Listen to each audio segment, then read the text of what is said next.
Hello everyone, this is What If Fanfic and today I'll bring you What If Naruto was Wonder Woman's brother. The link to the story will be in the description. If you want to hear a fanfiction, please comment down below. Now on to the story. Trudging cautiously through the large and lush forest of Paradise Island was a small herd of wild boars searching for a new grazing location. The last one they occupied was lost to them when a vicious and hungry panther suddenly attacked and killed a number of their kin without warning, effectively forcing the survivors to flee the territory they once proudly roamed. Now miles away from their feline tormentor, the wild boars walked the forest floors completely unaware that they've been targeted by new predators. Observing the small group of beasts from a respectable distance were two figures that stood undetectable, thanks to the cloak of darkness the forest provided for them. "Remember your lessons, daughter," the taller of the two figures whispered. Her tone was hushed enough to escape the boar's ears. "When it comes to hunting, what you must value over all others is patience. Now draw your weapon, my child, and prepare to secure tonight's meal." The woman speaking was none other than Hippolyta, the queen of Themyscira, a city that was built in the middle of Paradise Island by a race of immortal Amazons. Normally during such an early time in the day, the immortal queen could be found occupying her throne room or greeting her subjects/sisters on the streets of Themyscira, but today, instead of attending her royal responsibilities, she decided to spend some bonding time with her daughter, Diana, by teaching her how to properly hunt. Thanks to some lesson from Themyscira's top archer, Artemis, the young princess was far from being an amateur with the bow. Lifting her bow and arrow with practiced ease, Diana trained one of her sharp blue eyes on the biggest wild boar. "Be sure to keep your shoulders high, your back straight, and a keen eye focused on your target." "Yes, mother." "When drawing your arrow, be sure to apply just the right amount of pressure." "Yes, mother." Gracing her little huntress with a prideful smile, Hippolyta lightly placed a supporting hand on Diana's shoulder. She knew her little warrior was already very proficient with a bow and arrow, thanks to Artemis' training, but her motherly instincts couldn't stop her from sprouting pieces of advice. I must be quite the bother, I'm sorry, Diana, just show me what Artemis has taught you." Suppressing the urge to roll her eyes in annoyance, the young princess uttered a final "Yes, mother." Diana began pulling back on the arrow's drawstring with intent, her metal and missile at one of the unsuspecting hairy beast. "One shot. One kill," the princess said quietly to herself. According to Artemis' never-ending lectures, that was the right state of mind to be in when one is wielding a bow.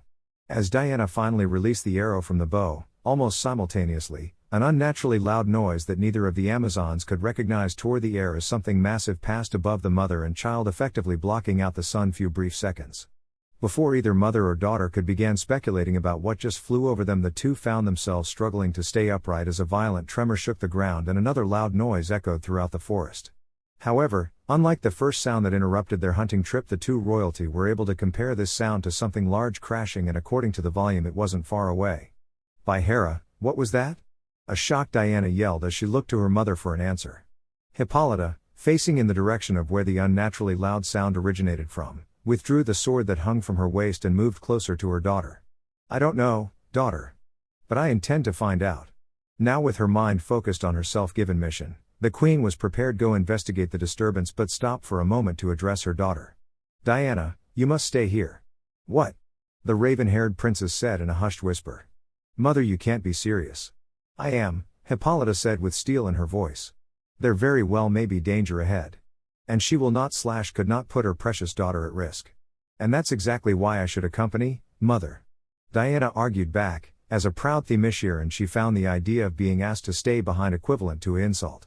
"Just like you and my sisters, I am a born warrior and deserve to be treated as such." From the moment of her birth, Diana was destined to be a warrior like no other, thanks to the enchanted the gods and goddess of Olympus saw fit to bless her with. Even at her young age, Diana was more than a match for the most battle-tested Amazon. Her speed was impressive, her strength was great, and her wit was years beyond her age.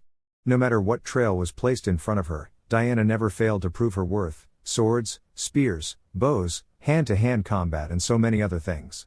Diana had long since proved she was a more than capable fighter. It was something everyone on Themyscira acknowledged about their princess. "You're still a child," Hippolyta rebutted. She knew her argument wasn't fair, and Diana was more than capable of fighting by her side, should the need arise, but the queen's motherly side wanting nothing more than to keep her precious child far from danger. "And a Themysciran."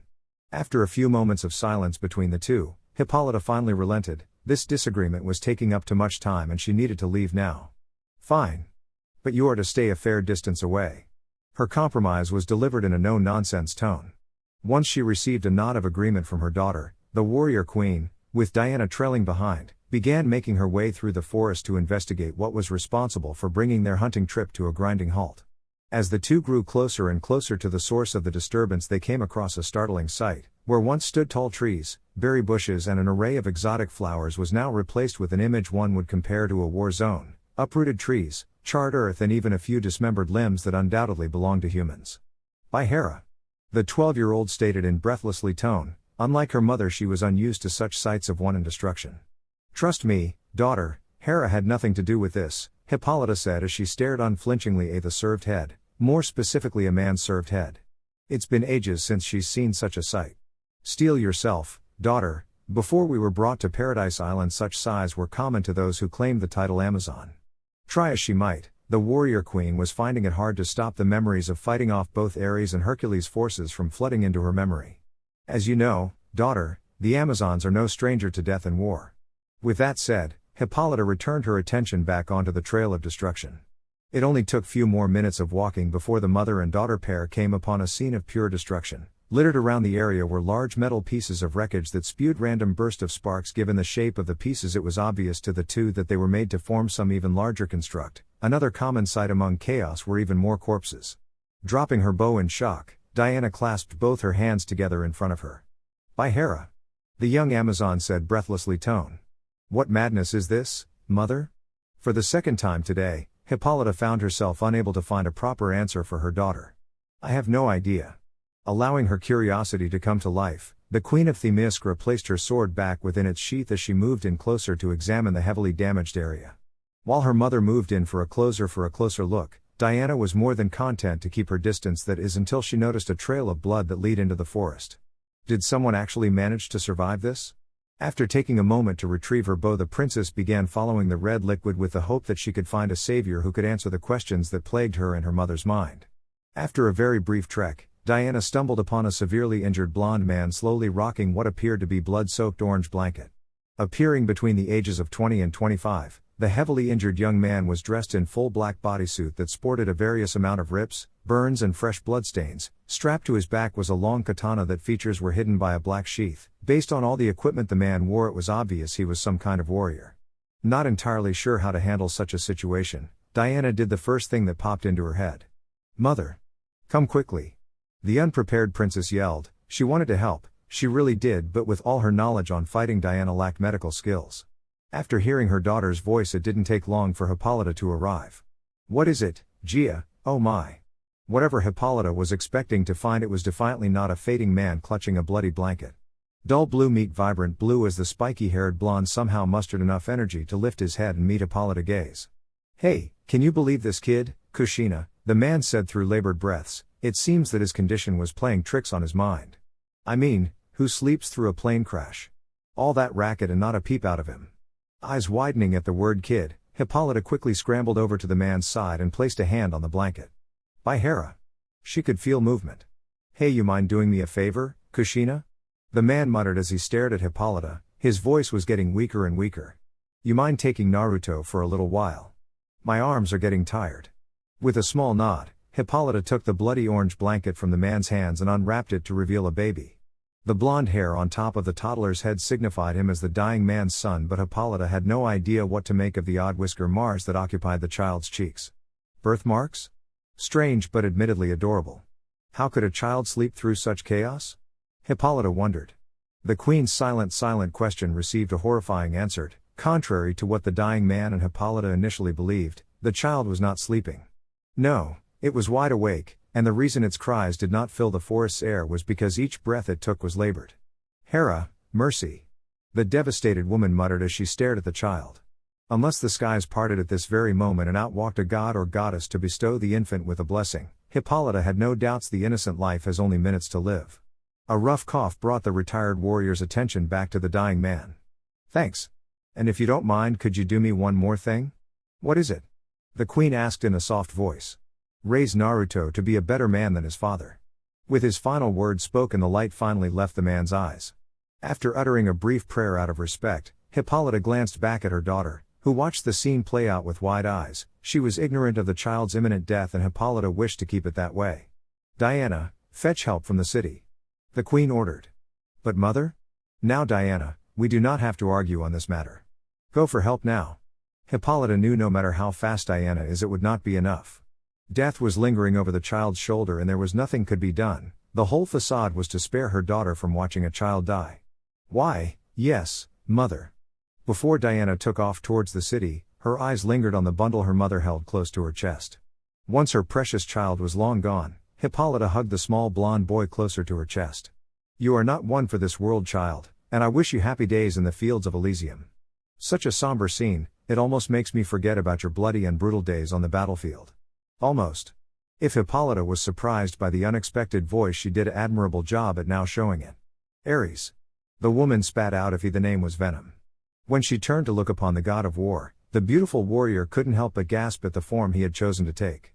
The god was the spitting image of the man she watched pass over to the afterlife. The only noticeable differences was Ares' eyes featured his signature blood-red glow. What business do you have here, great deceiver? Ares, amused by the queen's reaction to his form, walked over to the woman and took a knee beside him. I only wish to catch a glance at all this beautiful death before you and your sisters throw the bodies into the Aegean Sea. War idly said as he attempted to brush a finger across the child's forehead. Hippolyta instinctively shielded the baby from Ares' touch. How long do you think he has until he dies? Hippolyta looked at the god in disgust. Humph, I thought you were the god of war. Not dead children. Ares mockingly recoiled under Hippolyta's words. You have wounded me greater than any sword could, dead queen. Hippolyta was prepared to throw some more insults the god's way, but the sound of the coughing child forced her to divert her attention away. Your suffering is almost over, little Naruto. Soon you will have eternal peace. Eternal peace? That sounds like such a boring existence, which is why I wish to help the child. War revealed. Lies. You speak lies, great deceiver. The queen growled out. To find amusement in the suffering of a child, Ares is worse than what she previously believed. Indeed, I have spoke a great deal of lies in my time, warrior queen. But in this moment, I speak only the truth. All it would take is a small sample of my powers to ensure this child lives past this day. Do you wish to see this child survive, warrior queen? It took a conscious effort on Hippolyta's part not to immediately answer. This child's continued life comes with a price, does it not? Of course it comes with a price. Ares shamelessly admitted. What kind of god would A be if a give bestow blessing that didn't come with a price? But before you began to worry your pretty little head, I wish to inform you the price will bring no harm to Themyscira or her people. No. The price will be a simple one, and it will be the child's responsibility to pay it. Now, shall I help the child, or will we both sit idly by while he dies? The choice was harder than it appeared. Let a child die in her arms or put an innocent life in debt to Ares. Damned if you do, damned if you don't. Save him. Save the child's life. She made a promise to take of the child, and if that meant dealing with Ares, so be it. A grin graced Ares' false face. Such a kind and caring queen. I wish I could say I admire that, but I honestly don't care. Now, draw some of your immortal blood and I will draw some of mine. Using his powers, Ares summoned a small dagger and dragged it against his palm. After gently placing the child on the ground below her, Hippolyta used her sword to extend some blood from her palm. And now for the child. Before Ares could use his blade to cut the small boy, his wrist was tightly gripped by the Amazon. Do not play the fool, Hippolyta. I said I am here to bestow the child my blessings, be assured my blade will not take his life. Begrudgingly, Hippolyta released her hold on the god. Good girl. Now let us put an end to this. Carefully, Ares made a small laceration on the child's chest. And now we gift the boy with our blood. Together, the god and queen poured their blood over Naruto's wound. Once no more red liquid fell, Ares placed a glowing palm over the boy's blood-stained chest. Hippolyta watched as her and Ares' blood entered the cut. Once there wasn't a drop left, the sound of a crying baby finally filled the air. By Hera.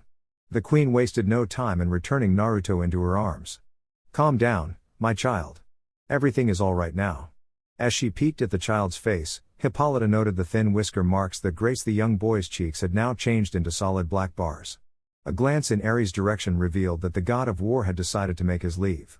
However, he left a few parting words lingering in the air. Be aware, Hippolyta, that child now carries both our blood. By all means, he is your son now. My son. As Hippolyta gently cradled Naruto within her arms, she could hear the sound of multiple footsteps approaching her location. "My mother is over here, come quickly." "You can't be serious, Hippolyta." A surprised Antiope shouted. Her voice was so loud it traveled from the throne room all the way to Themyscira's bustling streets. Crossing her arms underneath chest, Hippolyta gained a look of annoyance. "Indeed I am serious, Antiope, and I also would appreciate it if you would quiet down a bit. I don't want you upsetting the child with your yelling." On the other side of the throne room, Diana was busy with keeping a newly awakened Naruto entertained. It was most certainly a good thing it was a baby they were dealing with. Someone a couple of years older would have most likely been placed in a state of depression given the tragedy that occurred today. "Apologies, Hippolyta," Anipo replied in a strained tone. "I would just to be the one to upset your new son." The blonde Amazon all but growled out her last word. "Yes, my son, your nephew and all of Themyscira's brother." Hippolyta's tone suggested she wasn't budging on the matter. "Why are you so resistant to this, sister?" "I just want to help a child." "That I understand." In the city of Themyscira there wasn't a single woman who wouldn't come to the aid of a child or anyone who truly deserved their help. Being compassionate was a part of their culture. "What I want to know is why do you specifically have to adopt him?" That question earned Antiope a confused look from Hippolyta. "You have a problem with me claiming Naruto as my son?" On the journey back to Themyscira, she had decided to keep the fact that Naruto is hers by blood a secret. At least, until he is accepted by the majority of their people. "Yes, I do," Antiope revealed. "If he becomes your son, he'll also become the Prince of Themyscira. You'll be single-handedly destroying sacred tradition by placing a man in power, and most importantly, how do you think our sisters will feel about that? They will accept it because I will raise Naruto to be a true Themysciran. He will know and respect his home's history, he will love each of his sister individually, and he will be humble and kind." "Well, can't all those things be achieved in another home that isn't our city's palace?" Hippolyta's eyes narrowed as she stared towards her sister. "With his dying breath, Naruto's father entrusted me to raise his son. Well, to be honest, the dying man mistake her for someone else, but Antiope didn't need to know that little tidbit. And I intend to carry it out. Thanks to blessings given to them by the goddesses, headache were unheard of in Themyscira, but Antiope massaged her temple anyway.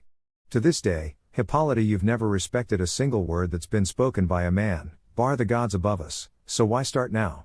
"That question, sister, is easily answerable," Hippolyta said with an accompanied knowing smile.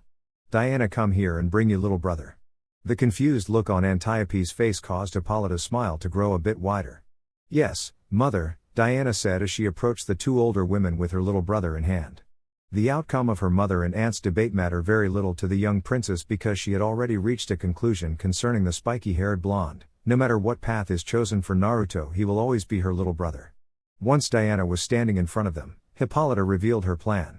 "Now Diana, hand Naruto to Antiope." The queen simple said. "What? How would holding the child influence her stand on the matter?" Whatever Hippolyta was playing at, Antiope was having a hard time following. Still wearing her knowing smile, Hippolyta watched as Antiope took the child within her arms. For a short moment, Antiope had a hard time remembering how to hold a baby, but it didn't take long until her instinct kicked in. "What is your game, Hippolyta?" the blonde Amazon thought as she stared at Naruto's features. "TCH, I suppose you're kind of cute with you bright blonde hair, ocean blue eyes and adorable whiskers. But are you cute enough to hold a position of power in Themyscira?" "Absolutely not, well maybe just a little power." After a couple of silent minutes passed, Antiope finally relented and pressed the child against her bosom, giving him a hug. "Oh, I can't take it anymore. What woman wouldn't such an adorable child as their own? I wish I was the one found." Hippolyta couldn't help but chuckle at her sister's actions. "Just as planned. Don't forget, he's your nephew and I will be depending not only on you to help me properly raise him but all of Themyscira." "Oh, I plan to," Antiope said as she placed a kiss atop of Naruto's head. "But I still think some of our sisters will be wary about putting a man in a position of power." "Of course they will be, how could they not given their history? And I don't blame them. But Naruto will not be like the man they've experienced before, he'll be different, he'll be better. We all will make sure of that." "Humph, let's ensure we do," Antiope said with a small smile. "So do wish for me to gather Amazons to make the announcement they have a new prince?" "No. That won't be necessary," Hippolyta answered with a shake of her head. "I started my day off wanting to spend quality time with my daughter and now I wish to add my son into it." Later in the evening, thanks to the light from the full moon that occupied the sky, Hippolyta was able to receive a clear view of what she believed to be most adorable scene in the world. Both Diana and Naruto cuddled together on her bed, sleeping off today's life-altering events. As the queen silently watched too, she could feel a set of eyes watching her from behind. Quickly swiveling around, Hippolyta came face to face with a snow-white owl that sat in her window.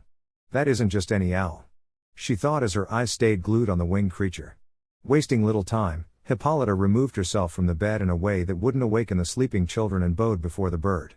"Lady Athena," the warrior queen said in a soft voice. Without any warning, the owl, revealed to be a goddess, abandoned its perch and flew into the bedroom. Maintaining her kneeling position, Hippolyta watched as the owl transformed from a simple bird into a beautiful goddess.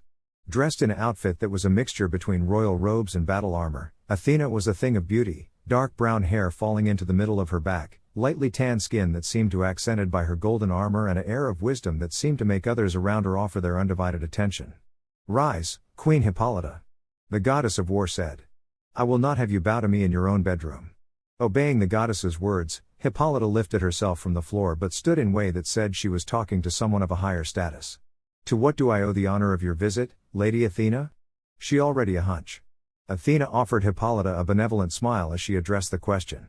"Why, I'm here to see the newest addition to Themyscira." Moving closer towards the bed, Athena stood over the sleeping forms of Diana and Naruto.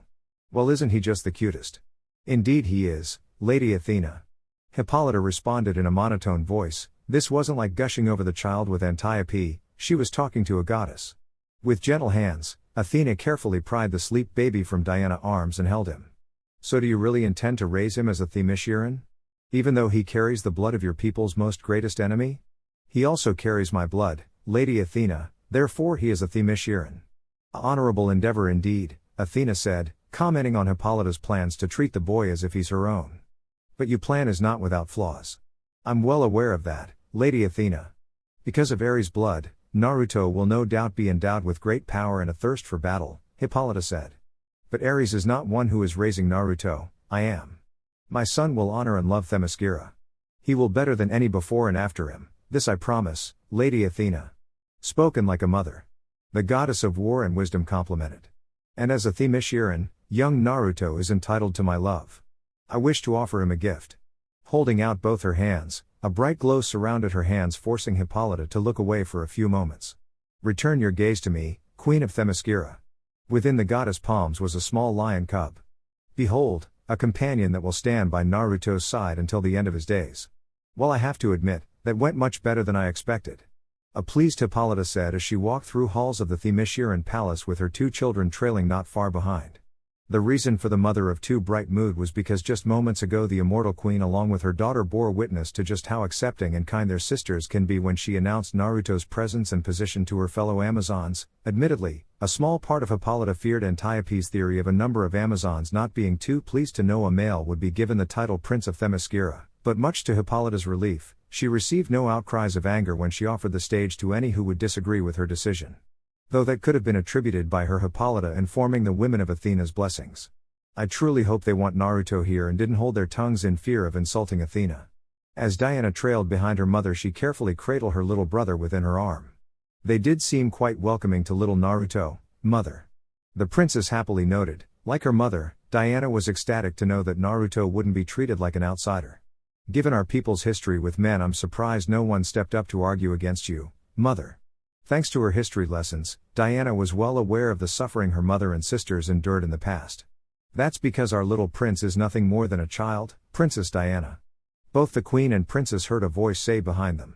All it took was a quick turn to reveal the speaker to be a woman whose features included long orange hair fashioned into a ponytail, green eyes that seemed to dance with amusement, and an outfit that was favored among the Bana Migdal Amazons.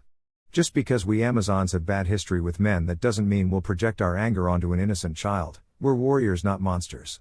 "Artemis," Diana chirped upon seeing her favorite combat instructor. Turning Naruto towards Artemis, the princess gave the infant a brief introduction.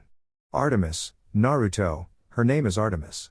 And she's the most talented archer in all of Themyscira. I've once seen her hit an apple dead in its center from 500 meters away in a rainstorm.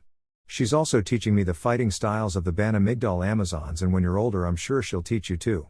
Naruto's response was to babble incoherently. "I am humbled by your kind words, my prince," Artemis said jokingly. She even went as far as taking a small bow. "Hello Artemis," Hippolyta greeted. Not unlike a decent portion of Themyscira's population, Artemis was not born among their people, Instead, she originated from a tribe of Egyptian Amazons that joined Themyscira when their home was destroyed during a great battle. Ever since her arrival, the orange-haired woman continued to prove herself as a valuable sister with her fierceness in battle.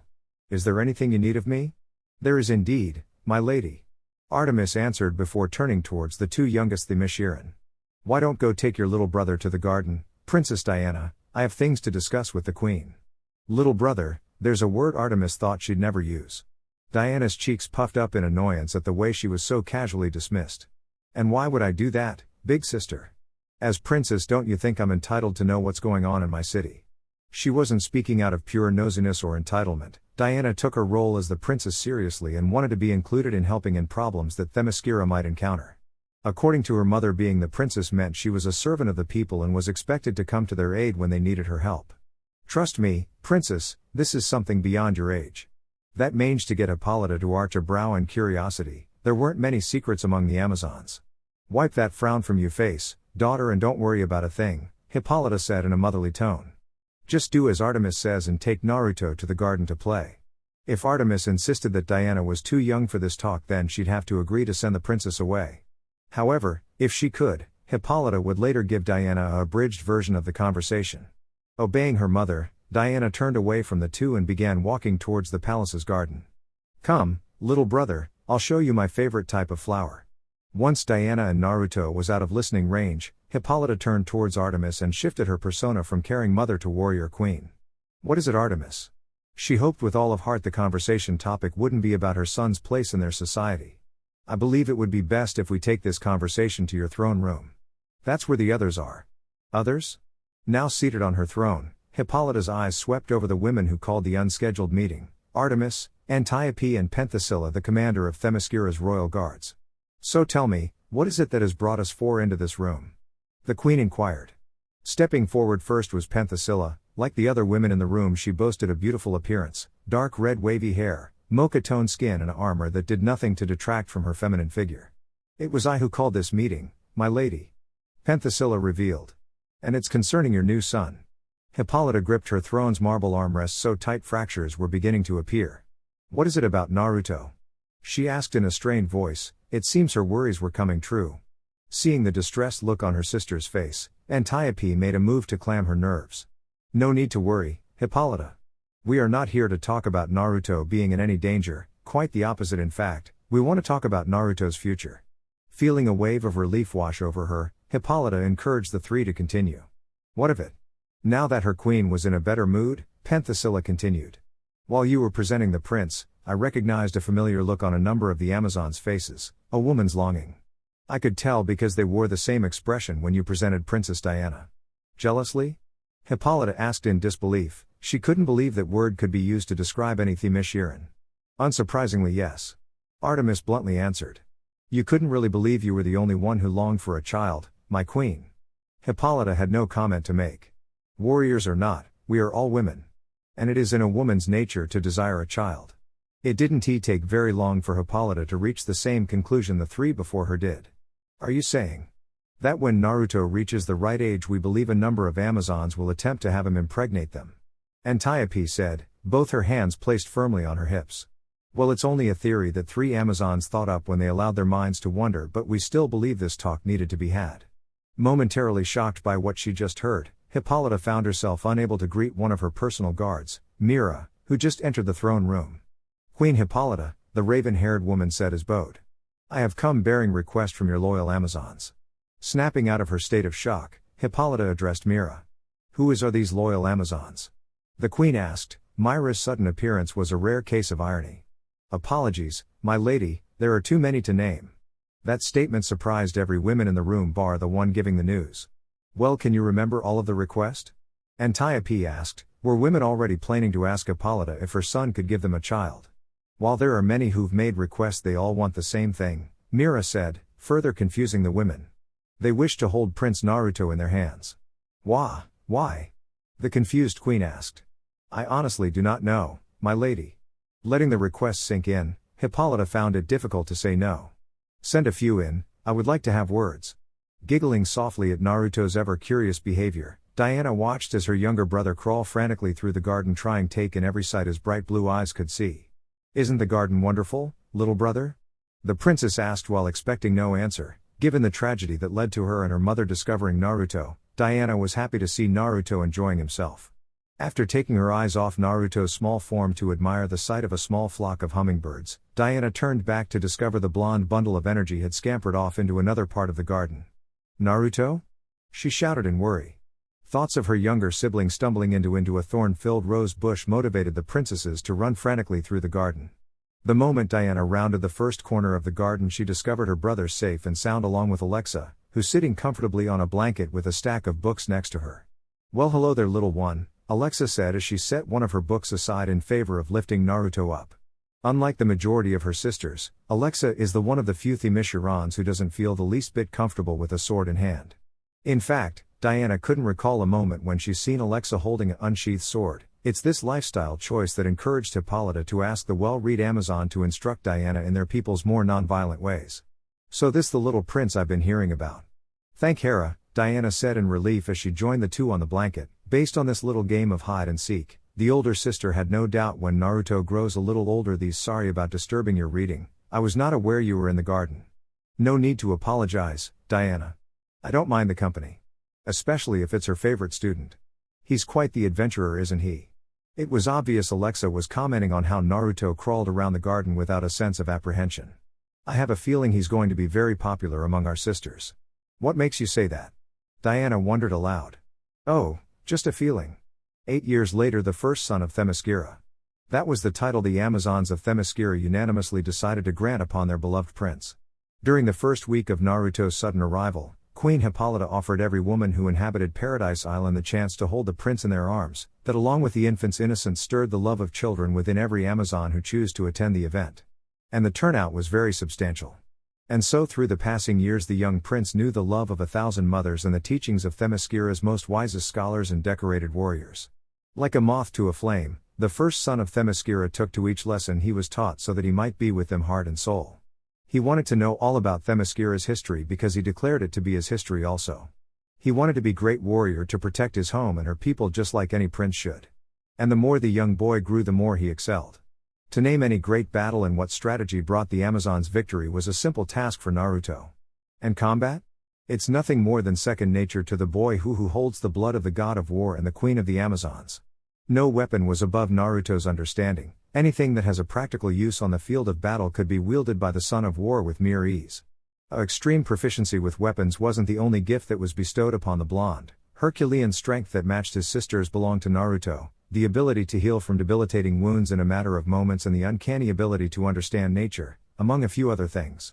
But for all of Naruto's knowledge and talents there was one thing the child could not avoid, a bathing. "I can wash myself, Philpus." That was the shout a few passing Amazons heard as they walked past the city's public bathhouse. Inside the marble structure, a number of Themyscirans giggled in amusement as they watched their prince splash water around in his failing attempt to break free of Philpus' hold. "I'm sure you can, my prince, but as your loyal subject it is my duty to ensure that you receive a thorough bath," Philpus said in a mocking tone as she dunked the struggling blonde into the warm water. It wasn't a secret among the Themyscira that Naruto disliked being treated because of his title as prince. He always preferred to be looked upon as another of Themyscira's children, therefore going out of one's way to help Naruto became a running joke among many women. When Naruto emerged from the water there was a half-hearted sneer on his face. Can he be annoyed by his sisters? Easily. But outright angry? Never. Your dedication to throne has been well noted, my dear sisters. Now can you please release me? Once he felt Philpus loosen her grip, the blonde prince made his escape. By Athena's owl, finally. He frowned as the Amazons once more laughed. Despite the fact that Naruto is currently sharing his space with a number of beautiful women, who didn't even attempt to cover their naked forms, the young boy didn't even show the slightest bit of embarrassment. And why should he?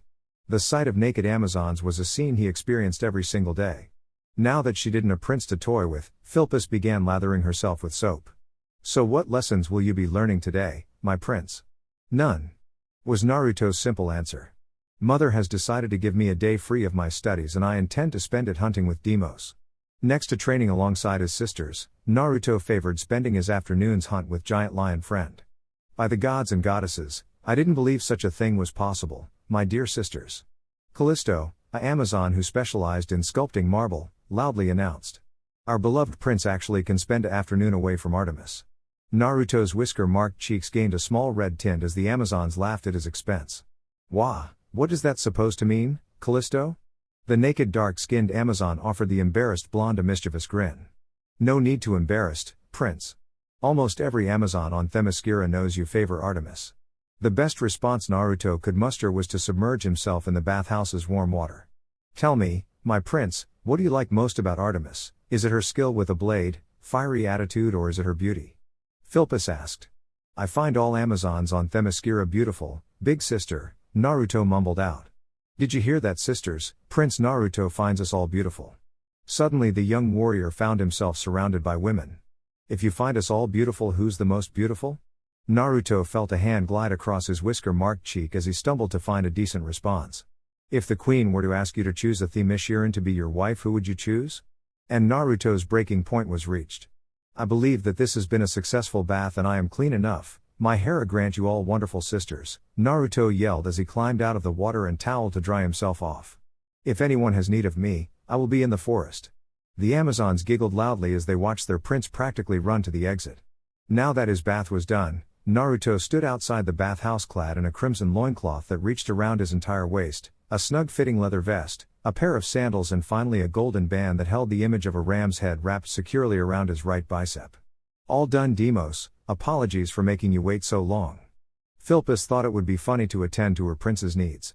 Lazing next to the bathhouse was a creature one could not believe could exist outside of a mythical story given its abnormal appearance. Easily measuring 8 feet tall and sporting a messy bronze mane, the golden-furred beast released a yawn that revealed a wicked set of sharp teeth that appeared capable tearing through anything that found itself wedged between its jaws. However, no matter how frightening the beast may appear at first glance, it was allowed to roam the streets Themyscira without indent since the Amazons recognized him as Deimos, their prince's ever-faithful four-legged companion. Before we go off into the forest to hunt, I must make a quick stop at Io's workshop. There's something I must fetch. After waiting for Deimos to shake off his laziness, Naruto and his four-legged friend began running through the city streets at an astounding speed. With ease the boy and lion maneuvered through Themyscira's winding roads and beautiful instructors until they eventually made it to their desired destination, Io's workshop. Once the two arrived at that workshop, Deimos took the interlude as an excuse to sunbath while Naruto entered the building. Upon his entry, the Themysciran prince was greeted with the sight of Io working on a horseshoe. It goes without saying that Io is blessed with beauty, short brown hair, soft features, bright green eyes, and it was a shame her attractive fur was currently hidden underneath a thick apron. Good afternoon, sister, Naruto said with a smile. The moment she heard Naruto's voice, Io turned from her work to greet the young child a wave. Good afternoon to you too, Prince Naruto. I suppose you're here to pick up your hunting gear? Yep. Naruto answered with a nod. Just give me a moment, Io said right before disappearing into the back of her workshop. It only took the blacksmith no more than 30 seconds to return with a bundle in hand. Everything is as requested, little brother. After placing the leather bundle on an empty table, Io showed off her handiwork, a 18-inch serrated machete to clear out any bothersome foliage, a leather quiver that contained a couple dozen arrows, a bow that was decorated with the image of eagles, and finally a short dagger to put in suffering creature out of its misery. I trust everything is to your liking? It is, sister, Naruto said with a twinge of awe in his voice. The equipment was masterfully crafted. You have outdone yourself, sister. Did Lord Hephaestus aid you in their creation? Humph, who was it that taught you how to talk like a charmer, little brother? While equipping his newly fashioned hunting gear onto his person, Naruto flashed Io one of his infamous foxy grins. Mira might have gave me few lessons. A couple of hours later, with his bow in hand, Naruto silently moved through the forest's thick canopy while a noticeably smaller Deimos stalked the ground floor. Making use of his impressive vantage point, the young prince located a grazing deer in a large clearing. Apologies. The young boy whispered as he shot an arrow at the animal. The metal and wooden arrow had little problems finding its way to the deer's neck. The kill was quick and painless. Before Naruto made a move to collect his kill, he took a moment to thank the gods and goddess for a successful hunt, as was his people's custom. Once his prayer was done, he abandoned his spot on the trees and landed next to Deimos. 2 more like this one and we'll have enough to decent-sized stew, Naruto said as he attached his bow onto his quiver. No, you stay here while I go grab the deer. I don't want you taking an early bite. The lion released a quiet growl. That's what you said last time, Deimos. I will not be fooled again. While Deimos stayed behind, Naruto walked into the clearing with intentions on fetching the deer's body. But just as the Themysciran prince began reaching for the corpse, the sound of heavy footsteps encouraged the young boy to move. Whatever attempted to take the prince by surprise cleaved the deer's body in two. Once Naruto's roll came to a stop, he raised his head to get a look at his assailant, a large centaur wielding a massive halberd. A quick glance in Deimos' direction revealed his four-legged friend was trapped behind a wall of light, which meant he was on his own. The creature's face was filled with bloodlust. "Are you the Prince of Wenches?" Slowly, Naruto's baby blues began turning blood red. "Watch your tongue, beast, or I'll rip it out and shove it up your ass." Mira might have been the one to teach Naruto how to charm, but Artemis instructed him in the ways of a proper threat. "I'll take that as a yes," the man-beast said as he circled the young prince. "My lord has wished death upon you, and I shall grant it." "No." With practiced ease, the angered prince withdrew his bow and a single arrow and took aim at the centaur. "You shall only try." The first arrow Naruto shot was blocked by the hybrid's halberd, but next the 3 hits impacted the beast directly in the chest. It was a shame its skin was tough, stopped the arrows from doing any real internal damage. "Yah-ah!" The centaur roared as it rushed the child with intent to run its weapon through the prince's form. During the mad charge, Naruto easily avoided the attack by jumping into the air, all while shooting a barrage of arrows. Whatever the centaur couldn't block with his halberd barely made it through the creature's thick hide. The moment its royal target's feet hit the ground, the centaur swung its halberd in a downward strike in an attempt to cut the boy into two. However, his weapon was stopped by the boy's machete. "You're fighting a Themysciran, beast." Naruto growled as he parried the attack with ease. His strength ensured the action was done with little to no problems. Thanks to the unexpected block, the prince was offered a clear opening when the beast stumbled backwards. In an impressive burst of speed, Naruto maneuvered himself underneath the centaur's large frame and lifted Horseman with his bare hands. "Now be gone," he yelled while throwing the creature. Upon its landing, the centaur released a growl of annoyance as he was forced to use his halberd as a means to help lift him out of the mud. "A child. Thrown by a fucking child. I must kill, such a tale can never reach my lord, he'll kill me for it." Fueled by blinding rage, the hybrid once more attempted a direct charge. After waiting for the most opportune moment, Naruto quickly planted his machete in the ground while he sidestepped the attack and gripped the halberd's exposed handle, which effectively brought the charge to a grinding halt. "Unskilled monster. Impossible." The monster cried out as it felt all 4 of its feet began to leave the ground. Naruto looked deep into the centaur's eyes as he used his grip on the halberd's handle to lift the monster above his head. "Nothing is impossible for a Themysciran warrior, beast." And with that he slammed then man-horse onto the ground.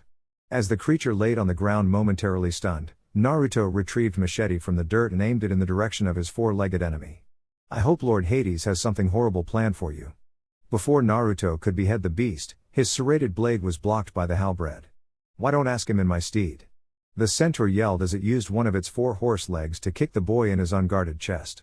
Deimos growled in concern as he watched his friend harshly collide against the invisible wall that kept him walled out of the battle. "Idiot," Naruto muttered as he chastised himself. "I should have disarmed the damn thing." Before Naruto could point out any more of his mistakes, he was placed on the defensive as he used his machete to block a series of strikes. As the prince began backpedaling to avoid his attacks, the centaur gained a mad grin. "My lord promised me a night with your sister when I bring him your head. Oh, the fun we will have." That comment would soon be regretted. That was the first time Naruto had heard someone speak such words about any one of his sisters.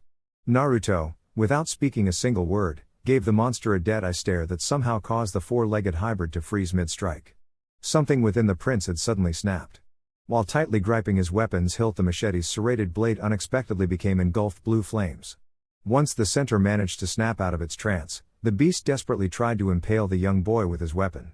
The flaming machete cut through the halberd's metal like water. Naruto's next move was a wild slash which left a large gash in the horse creature's chest, and once it recoiled in pain, he threw his serrated weapon directly into the centaur's bleeding chest while flailing all 4 of its legs out of pain. The beast's pain screams meant nothing to the young prince as he jumped onto the centaur's horse-like frame and brandished his dagger. Not unlike the machete, the small blade became engulfed in blue flames right before Naruto began stabbing the monster without abandon. After the 5th slash, his hated enemy fell onto the ground. "Monster! You're a monster!" the centaur shouted as it attempted to climb back to its feet. A quick stab to the side put an end to any thoughts the creature might have of standing back up. Naruto, uncaring of the blood that caked his frame, took note of the flailing legs and promptly got rid of them. "Remember this for the rest of your short life, beast. Your words caused you this suffering." In one smooth motion, The young warrior plunged the dagger into the centaur's horse stomach and ran the blade through the centaur's entire frame, effectively disemboweling the creature. As Naruto removed his hands from the dead centaur's entrails, a newly freed Deimos walked over to his side and gently nudged the young blonde, not that Naruto really noticed. He was too busy staring at his hands. I really enjoyed that. While his human friend was still entranced by the carnage he wrought, Deimos' sharp eyes were currently focused elsewhere. Although the forest's thick brush did an exemplary job at obscuring the mystery observer, the Themysciran lion could still easily sense someone watching them. Ggrrrrrrr. A deep growl emanated from Deimos as smoke could also be seen rising from his maw. It would be the sound of Deimos' threatening growl that pulled the young warrior from his daze. What's the matter, Deimos? Naruto asked as he tracked the overgrown lion's line of sight to the forest. Is someone out there? His response was another growl from Deimos. Show yourself now and I give you my promise, you shall know mercy. It wouldn't be long before Naruto's call was answered. Emerging from the forest was a figure clad head to toe in armor that was defiantly not made by any Themysciran hands. Its appearance was way too demonic to be forged by any of his sisters. The only facial feature the prince could make out were two glowing blood-red eyes. Without showing any fear, Naruto held his dagger in a reverse grip. The moment the mystery being showed any signs of hostile, he would not hesitate to react. Are you another beast after my life? Because if you were here from the start, I'm sure you know by now it will not be an easy task. The armored figure took one step forward, an act which prompted Naruto to tighten his grip and Deimos to fall into a pouncing position. A deep chuckle was heard before the man decided to speak. Easy, child, I wish you no harm. I was just admiring the sight of you in action. Such aggression, such brutality, you're coming along nicely, boy. Despite the smooth tone Naruto was just addressed in, Themyscira's first son refused to lower his guard. Who are you? And what business do you have on Paradise Island? For 5 uninterrupted seconds, the mystery man stared at the young blonde before he finally decided to rid himself of the horned helmet that hid his facial features. By Hera! Now that the helmet was removed, Naruto found himself staring at a face that strongly resembled his own. Who am I? The newly revealed man asked rhetorically. Why am you father, child? And I believe you should fix your tone when addressing me, child. After all, I did take time out of my busy schedule to witness your first kill. Naruto's only reaction from the reveal was to tightening his grip on his dagger's hilt. The words of creatures such as yourself are not to be trusted. The man who bore an uncanny resemblance to Themyscira's prince gained a vicious grin. Did your mother teach you that? Yes. Naruto growled out before lunging at the man with his dagger poised to kill. She also taught me how to kill. My prince. That loud and distraught scream was one of the first things to reach Naruto's ears as he slowly limped into Themyscira's bustling marketplace with not only a plethora of freshly gained injuries littering his person but also 2 twin wicked-looking short blades that features a horned demon on both of the hilts, pronounced hooks on their lower edges and an intricate pattern of lines that glowed a light blue hue. Trailing just a few feet behind the limping prince was his feline companion, Deimos. And just like Naruto, the large lion boasted a few notable wounds. The first Amazon to reach the barely conscious prince went by the name Dessa. My prince, what happened? She asked as she gently grasped each of the boy's shoulders. After giving Naruto a quick once-over, Dessa quickly deduced the injuries had nothing to do with a wild animal or a freak accident. The multiple cuts that were scattered throughout the whisker-marked blonde's form were even and cleanly made. They had to have come from a blade. Naruto, with a more than a little discomfort gracing his facial features, looked up from the ground and met Dessa's gray eyes with his cerulean ones. He can't be my father. And with that, the Themysciran prince collapsed in Dessa's arms much to the dismay of the gathered Amazons. Dessa, wasting not a single moment, effortlessly lifted the young blonde and began running in the direction of the palace with intent to bring the prince to his mother. Hours later, as the prepubescent warrior slowly returned to the land of the living, he could feel the gentle sensation of someone running their hands through his hair while humming a soothing tune. Slowly his eyes fluttered open to sight of Diana standing above him with a worried look gracing her features. The moment Diana noticed the change in her young brother's condition, she quickly brought him into a tight hug. Thank Hera you're okay, little brother. I was beyond worried. The sound of her cracking voice validated her words. Do you remember what happened to you? Dessa said you've mentioned something about your father before you passed out, but surely she must have been mistaken. The memory of burying her brother's birth father years ago remained fresh in the princess's mind. No, my daughter, I don't believe Dessa was mistaken. Standing in the doorway of Naruto's room was Queen Hippolyta wearing a solemn expression on her beautiful features. The Mayu battle in forest, tell me, the look she leveled onto the bedridden blonde was filled with remorse. Although the Themysciran queen knew Ares would eventually make his presence known to her younger child, that didn't stop the Amazon from detesting the god's timing. Her son is young, caring, impressionable yet pure thanks to the women that surrounded him. But a monster like Ares can only corrupt the Amazon's first son. Naruto stared at his mother with utter confusion in his eyes. I don't understand. I thought my father died the day I arrived on Themyscira. At least that was what he was told by Antiope and Diana. Thinking back on the matter, Naruto couldn't recall a single time when his mother referenced his father. After releasing a heavy sigh, Hippolyta took Naruto's hand into her own and began telling her son and daughter about her meeting with the god of war. The Amazonian queen brought it all out to light, how she sent Diana away to avoid seeing a child die, the promise she made to dying man, and of course the deal she made with Ares. I couldn't do it. I couldn't allow a child to die in my arms. Diana smiled warmly at mother. You made the right choice. Ares' involvement be damned. Diana couldn't imagine living on Paradise Island without her little brother brightening her day. From the moment she was taught how to properly hold Naruto, the princess was completely enamored with her younger brother. While Diana was able to take the news in stride, Naruto's reaction was less positive. With a distraught look on his face, the blonde heir couldn't help but think back to his history lessons with Alexa. Though many years has passed since a single Themysciran has been forced to take up arms to defend their home, Ares has always been a problem for the Amazons. When he isn't personally failing in his attempts to destroy all of Themyscira, he enlists the aid of fools like Hercules to trying in his stead. All in all, if you considered yourself a Themysciran, the god of war is defiantly your enemy. Upon noticing Naruto's troubled expression, Diana was quick to react. If you think having the blood of Ares running through your veins changes your place on Themyscira, you're wrong, little brother. You are Naruto, the prince of Themyscira, and you are loved. Although his older sister's words managed to put a smile on his face, Naruto still was worried his relation to Ares could eventually have a negative effect on his beloved sisters. So when will you make the announcement, mother? Hippolyta blinked out of confusion. Announcement? She parroted. What announcement do you speak of, my child? The one about my father. Naruto spat the word father out as if it contained venom. If all of Themyscira doesn't know about Ares' involvement, we should tell them. It's only right they know who walk among them. A frown marred Hippolyta's beautiful face. Who walks among them is their brother, not one of Ares' pathetic foot soldiers. Naruto, you are Themysciran before all, remember that.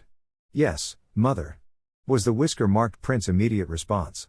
But I believe we should still tell everyone about Ares. Themyscirans do not keep secrets from each other. Hippolyta placed a kiss directly onto Naruto's forehead. Yes, they do, my son. They actually keep plenty of secrets from each other. The queen thought. Just because each Amazon loves and respects on another doesn't mean they lay their entire souls to bear. There is no country in the world that can achieve greatness with placing a few skeletons into the closet. Themyscira is no exception. If that is what you truly want, I will have Philpus make the announcement that you want to address all of Themyscira. That would be appreciated, mother. As Hippolyta left the room, Artemis entered with a large bundle held in her arms and a knowing grin on her face. You've seemed to have healed well, little prince. The red-headed archer said as she took note of his uncovered chest. When he first was brought through the palace's door hours earlier, his whole form was littered with cuts and bruises. I've always healed fast, Artemis, Naruto said with a grin. After all, that's the only way I can survive my training sessions with you. When it came to learn how to fight from Artemis, the word mercy had no room to exist. The Bana Migdal Amazon preferred a trial by fire method of teaching rather than handing out lectures. Is that a present for Naruto? Diana asked as she glanced at the bundle Artemis held. Before answering the question, Artemis walked over to the bed and sat the package in directly in front of Naruto. I assure you, princess, these are not from any Themysciran. With his curiosity reaching its peak, Naruto unwrapped the bundles and he and Diana were giving view of short blades. Why does these look so familiar? Naruto wondered while running a hand across one of the blade's flat surfaces. Humph, curious. Artemis muttered with a arched brow. So you really can't recall where you saw those blades? The response she received was a shake of the head. That's strange, because Dessa told us you had a pretty nice grip on those when you came back to the city. I did? He asked while searching through his mind in a bid to remember. Well, besides stumbling into the market looking like you've just got on my bad side, Dessa said you were barely conscious. So I guess it shouldn't be so surprising that you have short-term memory loss. Barely paying Artemis any attention, Naruto took hold of one of the sword's hilts and lifted it of the bed to test the weight. It feels so familiar. He marveled. Like I've been training with these all my life. Which was a surprise to Diana. She attended just about every one of younger brother's training sessions and she couldn't recall a moment when he ever wielded anything that resembled those wicked blades. Could you have gotten them from Ares? The princess hesitatingly asked. She couldn't see Io devoting her time to forging such cruel-looking weapons. Naruto couldn't find it in himself to answer Diana's question. Artemis had noting to consider. She has already fully embraced the idea that Ares was the one to give Naruto the, admittedly, impressive blades, but that still didn't explain why he came back into the city in such terrible shape. What exactly did you and the god of war discuss, little prince? As Naruto mulled over Artemis' inquiry, his face scrunched up in concentration. He told me he was proud of me. Not in those exact words, but hell, he can barely remember why he went out into the forest in the first place. Proud of you? Diana said in bewilderment. Why would he be proud of you? You live life as a Themysciran, and Ares has always harbored great hatred for our people. Unless the god of war is referring to her brother's prodigious skills with weapons, she didn't understand what Naruto could have done to gain Ares' favor. He was proud of my first kill. Naruto outright admitted as he unconsciously recalled the rush he felt during the battle. It was like nothing he'd ever experienced before. His heart was pumping at Mach speed, his mind was focused on one singular goal. More specifically, he was proud about how I went about doing it. Artemis' jade eyes narrowed. Explain. Without any hesitation, Naruto complied with Artemis' request/demand. He told them about how his and Deimos' hunt unexpectedly became a battle, how angry he felt when the creature insulted his home and sisters and how that led him into brutally killing the centaur. While Diana was angry over the ordeal her little brother was forced to go through, Artemis found herself more than a little impressed. So not only did you kill the beast that was insulting and threatening your sisters, but you also made an attempt on the god of war's life.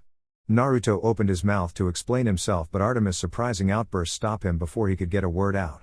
Ha! You have been raised well, little prince. Very well. Pride was flooding her voice. Diana was both shocked and appalled at Artemis' reaction to Naruto's tale. How can you take such a story in with a smile, Artemis? Naruto could have been easily killed. Artemis scoffed at Diana's reasoning. But he wasn't killed. Like his mother and sisters before him, our little prince bravely charged into battle wanting nothing more than to defend Themyscira. You should be proud of him, Diana. I know I am. I'm relived, Artemis. The princess stated. Relived? My brother didn't die trying to take on a god. And I don't understand how you can always be so battle-ready when we are people of peace. Despite all the battles that filled the Themysciran history books, the Amazons consider themselves a peaceful race. That is until they're forced to take up arms. The reason we are even able to enjoy these peaceful days are because we left no army alive to threaten us, princess. Just like you and the others, I too enjoy the peace speeches the queen gives on special occasions, but I also don't forget the battles that lead to our peace. Can both of you please stop this? Naruto shouted, effectively grabbing the attention of the two lovely women. As interesting as this debate is, I want you both to know it's unwarranted. I understand that just because we live in peaceful days doesn't mean we should forget how to wield a blade, and I also understand that as a Themysciran I should hold peace in high regards, which I do. Unconsciously, Naruto began gripping the hilt of the weapon he held. But the only excuse I have for my actions is that I was mad. When that thing threatened my sisters and insulted them, I forgot that there is such a thing as mercy. Diana, replicating her mother's earlier action, kissed Naruto's forehead before placing a hand on his shoulder.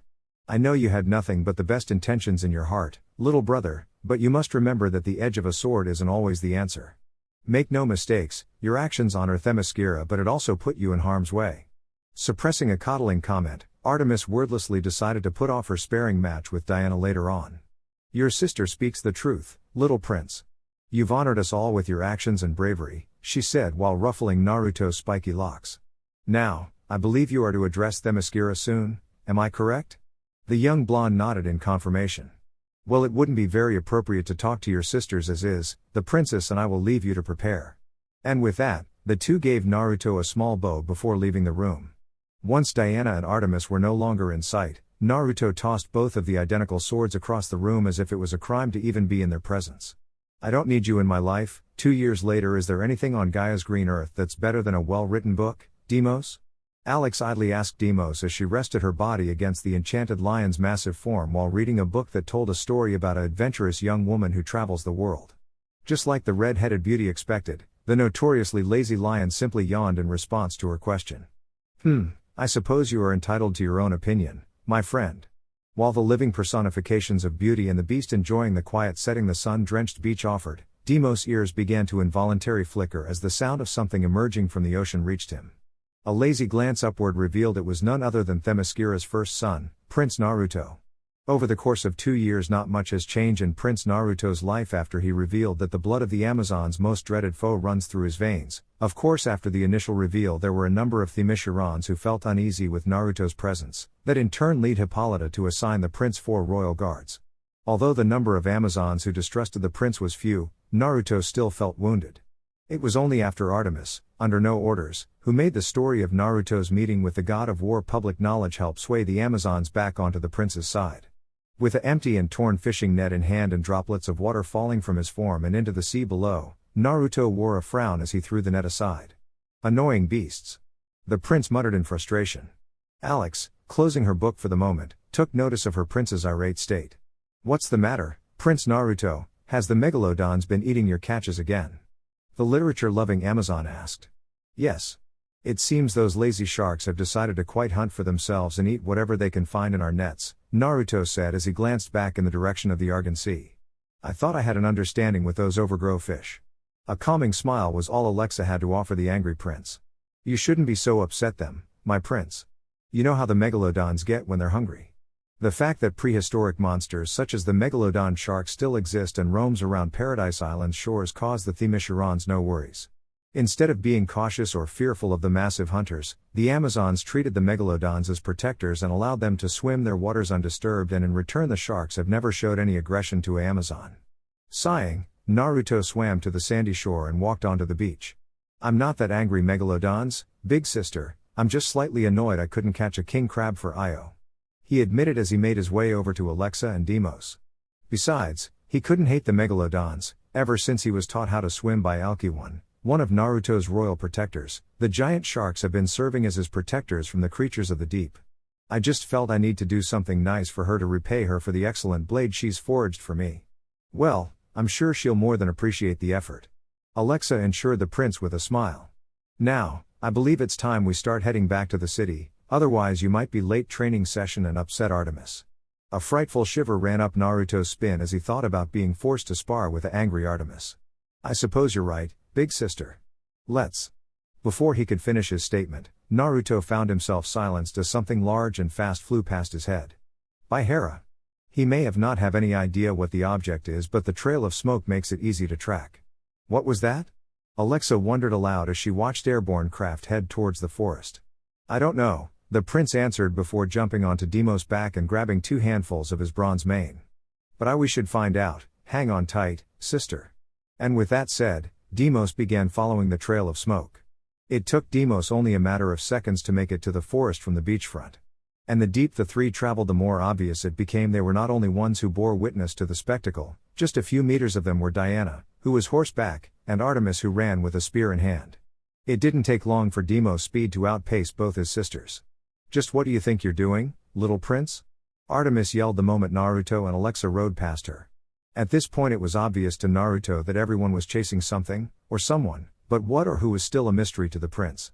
To be honest, Artemis, I have no idea. He happily announced before running into a dead end. A glance downward revealed the only way out to be an opening in the ground. Alexa took one look at the crevice and another at her prince. By Athena's owl, please tell me you're not going. Yes, I am. Without waiting for Alexa to finish her sentence, Naruto hopped off of Deimos' back and jumped directly into the crevice. The fall was steeper than expected but not very life-threatening to an Amazonian prince. After landing in a stream and allowing the current to direct his course, the whisker marked Themyscira and eventually ended up on a river bank, with the only thing to greet him was the sight of Diana standing over an unconscious figure. What did I miss? Garbed in pair of loose-fitting orange pants and black shirt, Naruto stood alongside his sisters and mother as they awaited for Diana's male captive to regain concussions. Without any shame, the prince stared at the man in wonderment. He looks so weak. Naruto thought. Diana said he couldn't even take a punch. Are all men weak where he comes from? Alki-1, taking note of her prince's curiosity, placed a hand on his shoulder before bending down to speak in his ear. Behold, my grace. This is one of the filth you have been raised to be better than. It wasn't a secret to the Amazons of Themyscira that when it came to upholding one's responsibilities, Alki-1 is a borderline extremist. It took multiple orders from both the prince and the queen before Alki-1 and her fellow royal guards, Murto, Chorus and Philomela stopped threatening to harm any Amazon who came close to Naruto without obtaining permission beforehand. But a hidden fact about Alki-1 and her circle was that they hated Diana with a burning passion. Each of the royal guards views her presence as a threat to Themyscira while the princess promises a new dawn. Artemis silently watched as Alki-1 attempted to sway the prince into picking up her extremist thoughts and thought about intervening. It was a decision made by her and a few other Amazons in secret that Alki-1 can't be allowed to poison their prince's mind with her fanatical beliefs. As Artemis began to move towards separating Naruto and Alki-1, the prisoner began stirring. Upon his return to consciousness, the unwanted male guest immediately took notice of the beautiful women that stood before him. "Wow, I haven't had this dream since I was 13. Artemis' response was a viscous punch. Of course, she held back a considerable amount of her strength just to ensure she didn't dislocate or outright break the man's jaw. "You will speak only when spoken to," the fiery Amazon said in a steel tone. "That's enough, Artemis," Hippolyta said as she walked to the front of the crowd with the golden lasso in hand. "Welcome to Themyscira. We are the Amazons. We live simple lives and we wish to keep it that way. There are a few questions we have to ask you." With a look of defiance in his eyes, the bound man stared at the queen. "Sorry ma'am, soldiers don't talk." He genuinely sounded as though he wouldn't budge on the matter. From Naruto's perspective, he had to stifle a laugh. In the presence of the lasso of truth, unwillingness meant nothing. Paying the words of the man no heed, the queen effortlessly ensnared the stranger in the lasso of truth. "Hey, I'm into the kinky stuff too, but if you think that's going to make me more cooperative, you're wrong. Identify yourself. The lasso compels you to." As the rope glowed brightly, the man couldn't help but responded. "United States Air Force, Colonel Stephen Rockwell Trevor." The now named Stephen said in a robotic manner. The glare Hippolyta was currently receiving was a mixture of anger and confusion. This lasso was created by Lord Zeus to bypass the untrustworthy nature of man. You cannot resist its power. She explained before getting back on topic. "What interest does your government have in our island?" And like before, Stephen's answer came with no hesitation. "No interest whatsoever. The only reason I'm here is because my plan was badly damaged and landing on your island was my only chance for survival." "Well, that's good to know," Artemis said before turning towards the queen. "Shall I kill him now?" While the Air Force pilot looked understandably shocked at Artemis' question, Hippolyta simply rolled her eyes at the archer's violent nature. "There is no need for that, this man poses no threat. We shall give him a food, water and a boat and leave him to the mercy of the Aegean Sea." "But what about the megalodons?" Naruto interjected. It was at the moment, Stephen realized he wasn't the only male in the room. "The moment they catch his scent he'll be dinner." "Not our problem, my grace," Alki-1 shamelessly announced. "Wait a minute here," Trevor yelled. "Megalodons? As in megalodon sharks which are the size of a city bus?" As the gathered Themyscirans wondered what exactly is a city bus, the doors of the room flew open. And standing in the threshold was a noticeably panicked Philpus. "My queen, the primordial flames. They're dying." The room was soon cleared of all Amazons, leaving a bound and confused Stephen Trevor to his thoughts. "I really hope that kid didn't say megalodons." The chambers of the primordial flames, like most rooms that held something of import, the chambers of the primordial flames featured some of the finest Themysciran architecture. Large marble pillars, walls emblazoned with the images of the gods and goddesses, and of course the centerpiece of the room was the primordial flame itself.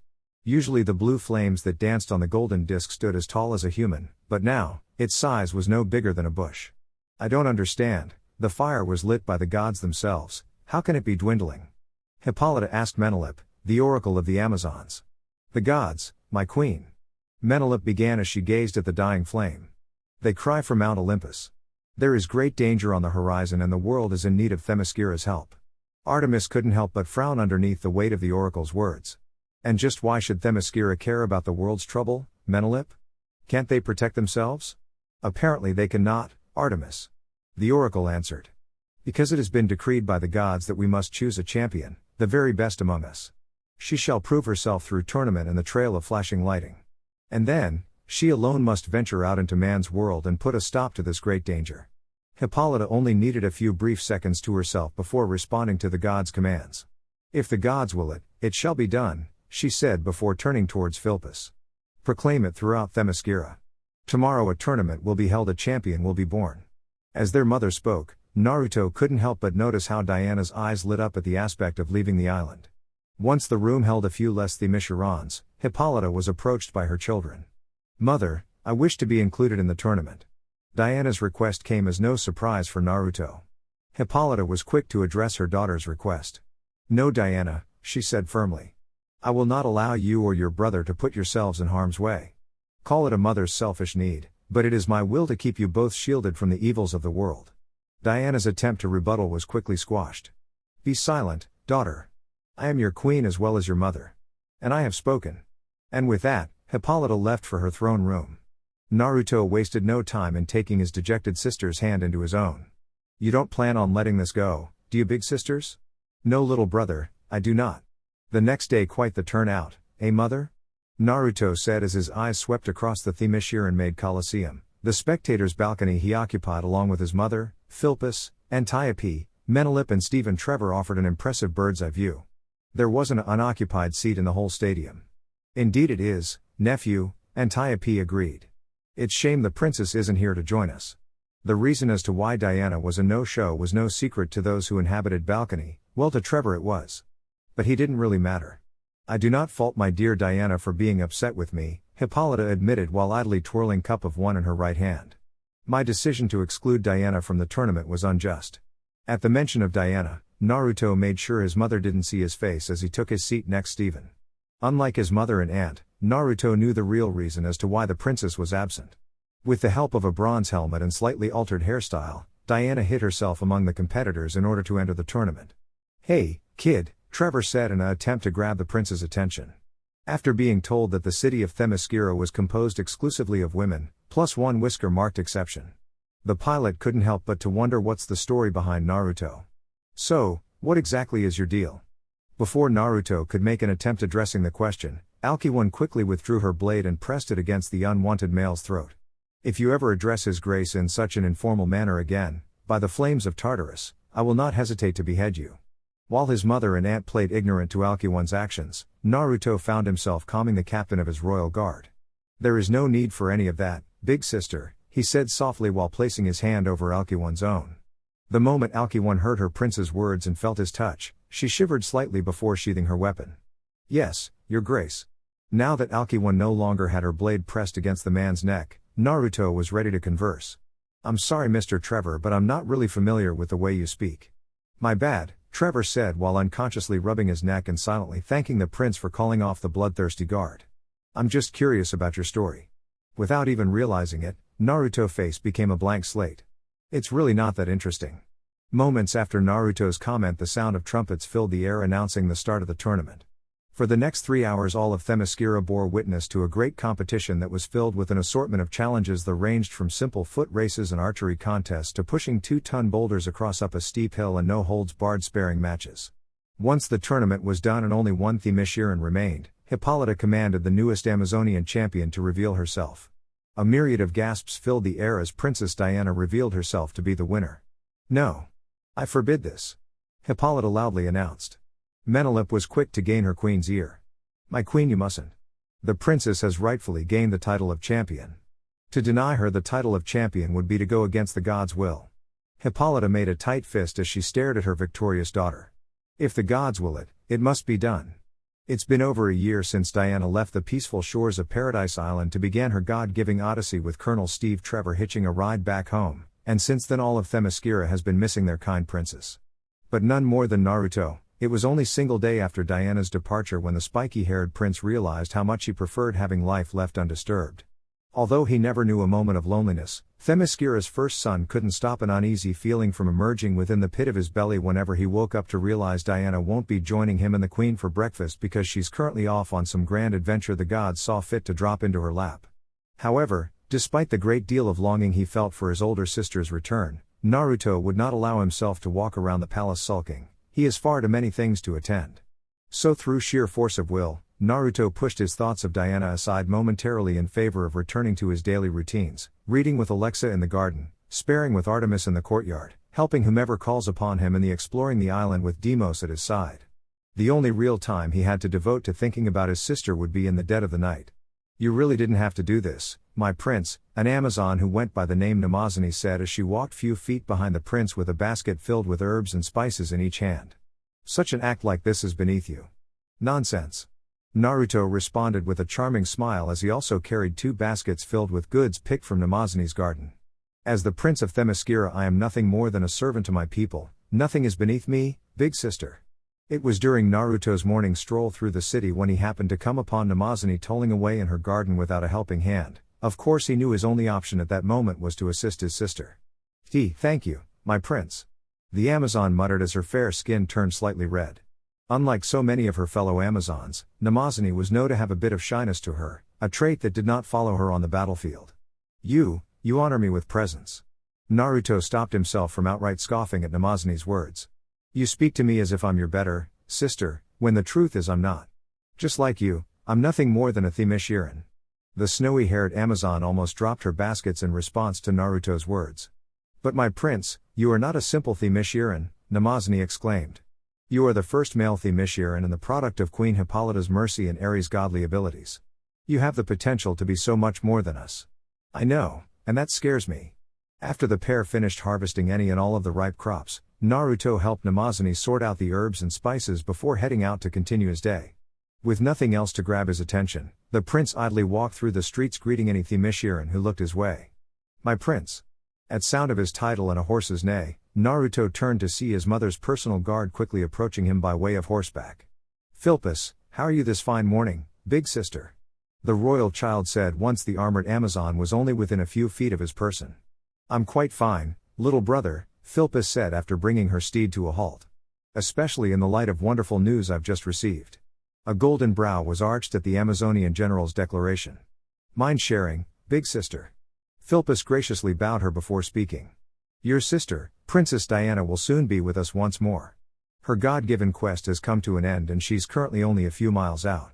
Instantly, Naruto's eyes lit up in pure excitement. Really? Yes, my prince.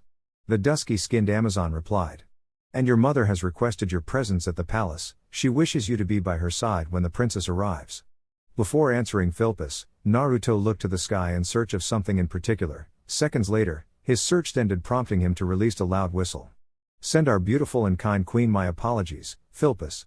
I'm afraid I can't wait that long. Blinking in surprise, Philpus had every intent to ask her prince what he planned on doing, but the sudden arrival man-sized eagle put her question to rest. I shall inform the queen you'll be arrive alongside the princess. Thank you, Philpus, Naruto said as he mounted the large eagle. And which way does our sister travel? Northeast, my prince. You heard her, my friend, we travel northeast. With an understandably loud caw, the eagle effortlessly took to the sky. Despite the prince's added weight, the large bird of prey flew at high speeds. After a few minutes of flying, the eagle and its blonde passenger were more than a few miles away from Themyscira.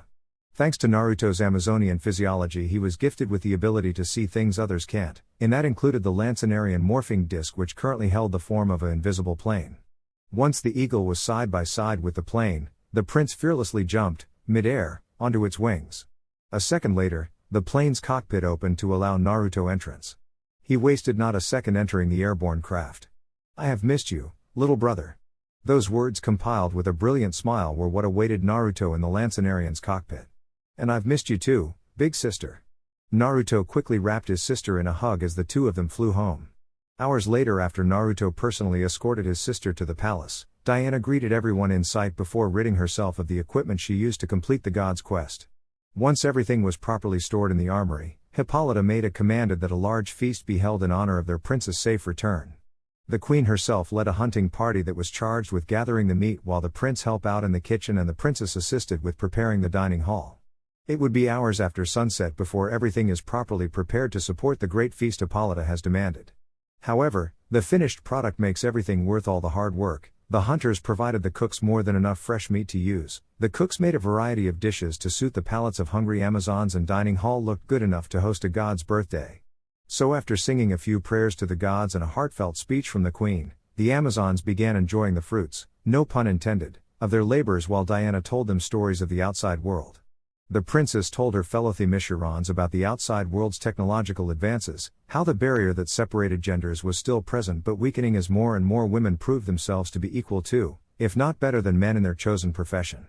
But most importantly, Diana told the Themyscirans about the friendships she's formed and challenges she's faced.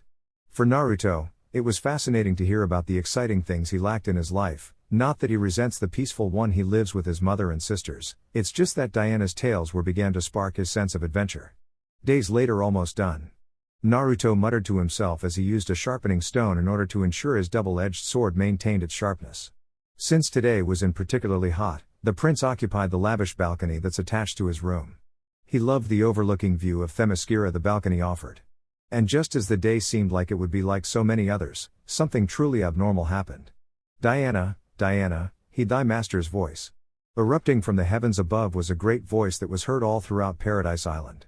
Although the booming voice was new to Naruto, that didn't stop him from deducing the speaker. Lord Zeus. Who else but a being of Olympus could be capable of projecting their voice over an entire island country? "Be not alarmed, my children, be joyful, for thou art beloved in my sight." For reasons he didn't quite understand, Naruto felt uneasy about Zeus' voice. It contained something that seemed corrupted. For her triumph over the forces that would see us all to ruin, the Princess Diana has earned a special gift, one which alone am able to bestow. All throughout the sky lightning danced every which way. Thus come with me, Diana, come into the presence of thy master. Shouldering his sword, Naruto watched as the clouds above parted to allow Diana to ascend into Olympus. Quite a sight, isn't it, my son? With wide eyes, the prince quickly turned to the sight of Ares, fully clad in his godly armor, standing in the middle of his room. "You," Naruto said with a sneer. Tightening the grip on his weapon's hilt, the warrior prince rushed the god of war with intent to draw blood. The attack ended when his father effortlessly caught the incoming blade with his armored hand. "Is this how you would greet your father, child? A swinging sword and blind fury?" With his free hand, Ares removed his helmet to reveal he's still using the face of Naruto's birth father. "I approve." Understanding that his sword was lost to him, Naruto relinquished his hold on the hilt and quickly made his way wall that was decorated with an assortment of weapons. His immediate choice was a long spear. "Why are you here, Ares?" Naruto asked with his spear poised to strike. "I'm here to warn you, my son," Ares said with a benevolent smile. Naruto's eyes narrowed in suspicion. "Warn me about what, king of lies?"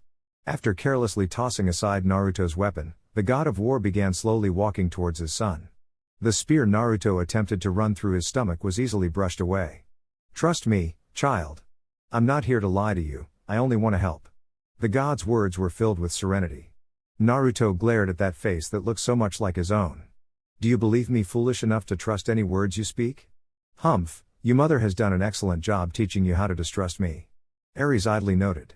"Anyway, the words I speak to you are nothing but the truth, for there is nothing to gain from lying to my son. I don't particularly like the Amazons, but of course you know that a number of the wars your mother and sisters fought are due to instigation. And with that said, I know you, my son, care about them a great deal, and because of which I'm here to warn you about Zeus' intentions." "Intentions?" Naruto parroted. "Why would I need to be warned of the God King's intentions? He wishes to reward Diana for all her hard work. At least that's the idea he gained from Zeus' words." Ares shook his head dejectedly. "I know for a fact that your mother and sisters has told you all about the gods who inhabit Olympus, but are you telling me they've failed to inform you of Zeus' habits? On Mount Olympus, Zeus' obsession with betting any woman who caught his eye was well known, much to anger of Hera.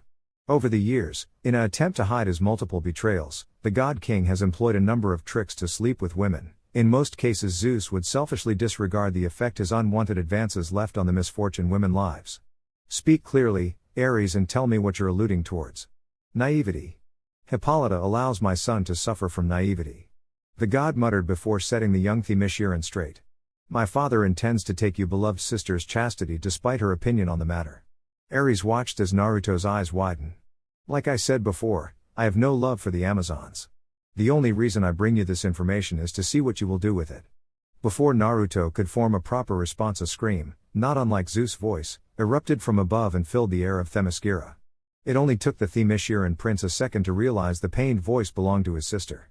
"Diana," Ares maintained a look of neutrality at the sound of the Amazonian prince's plight. "I'm guessing the princess did not reciprocate my father's advances. Do you wish to aid your dear sister?"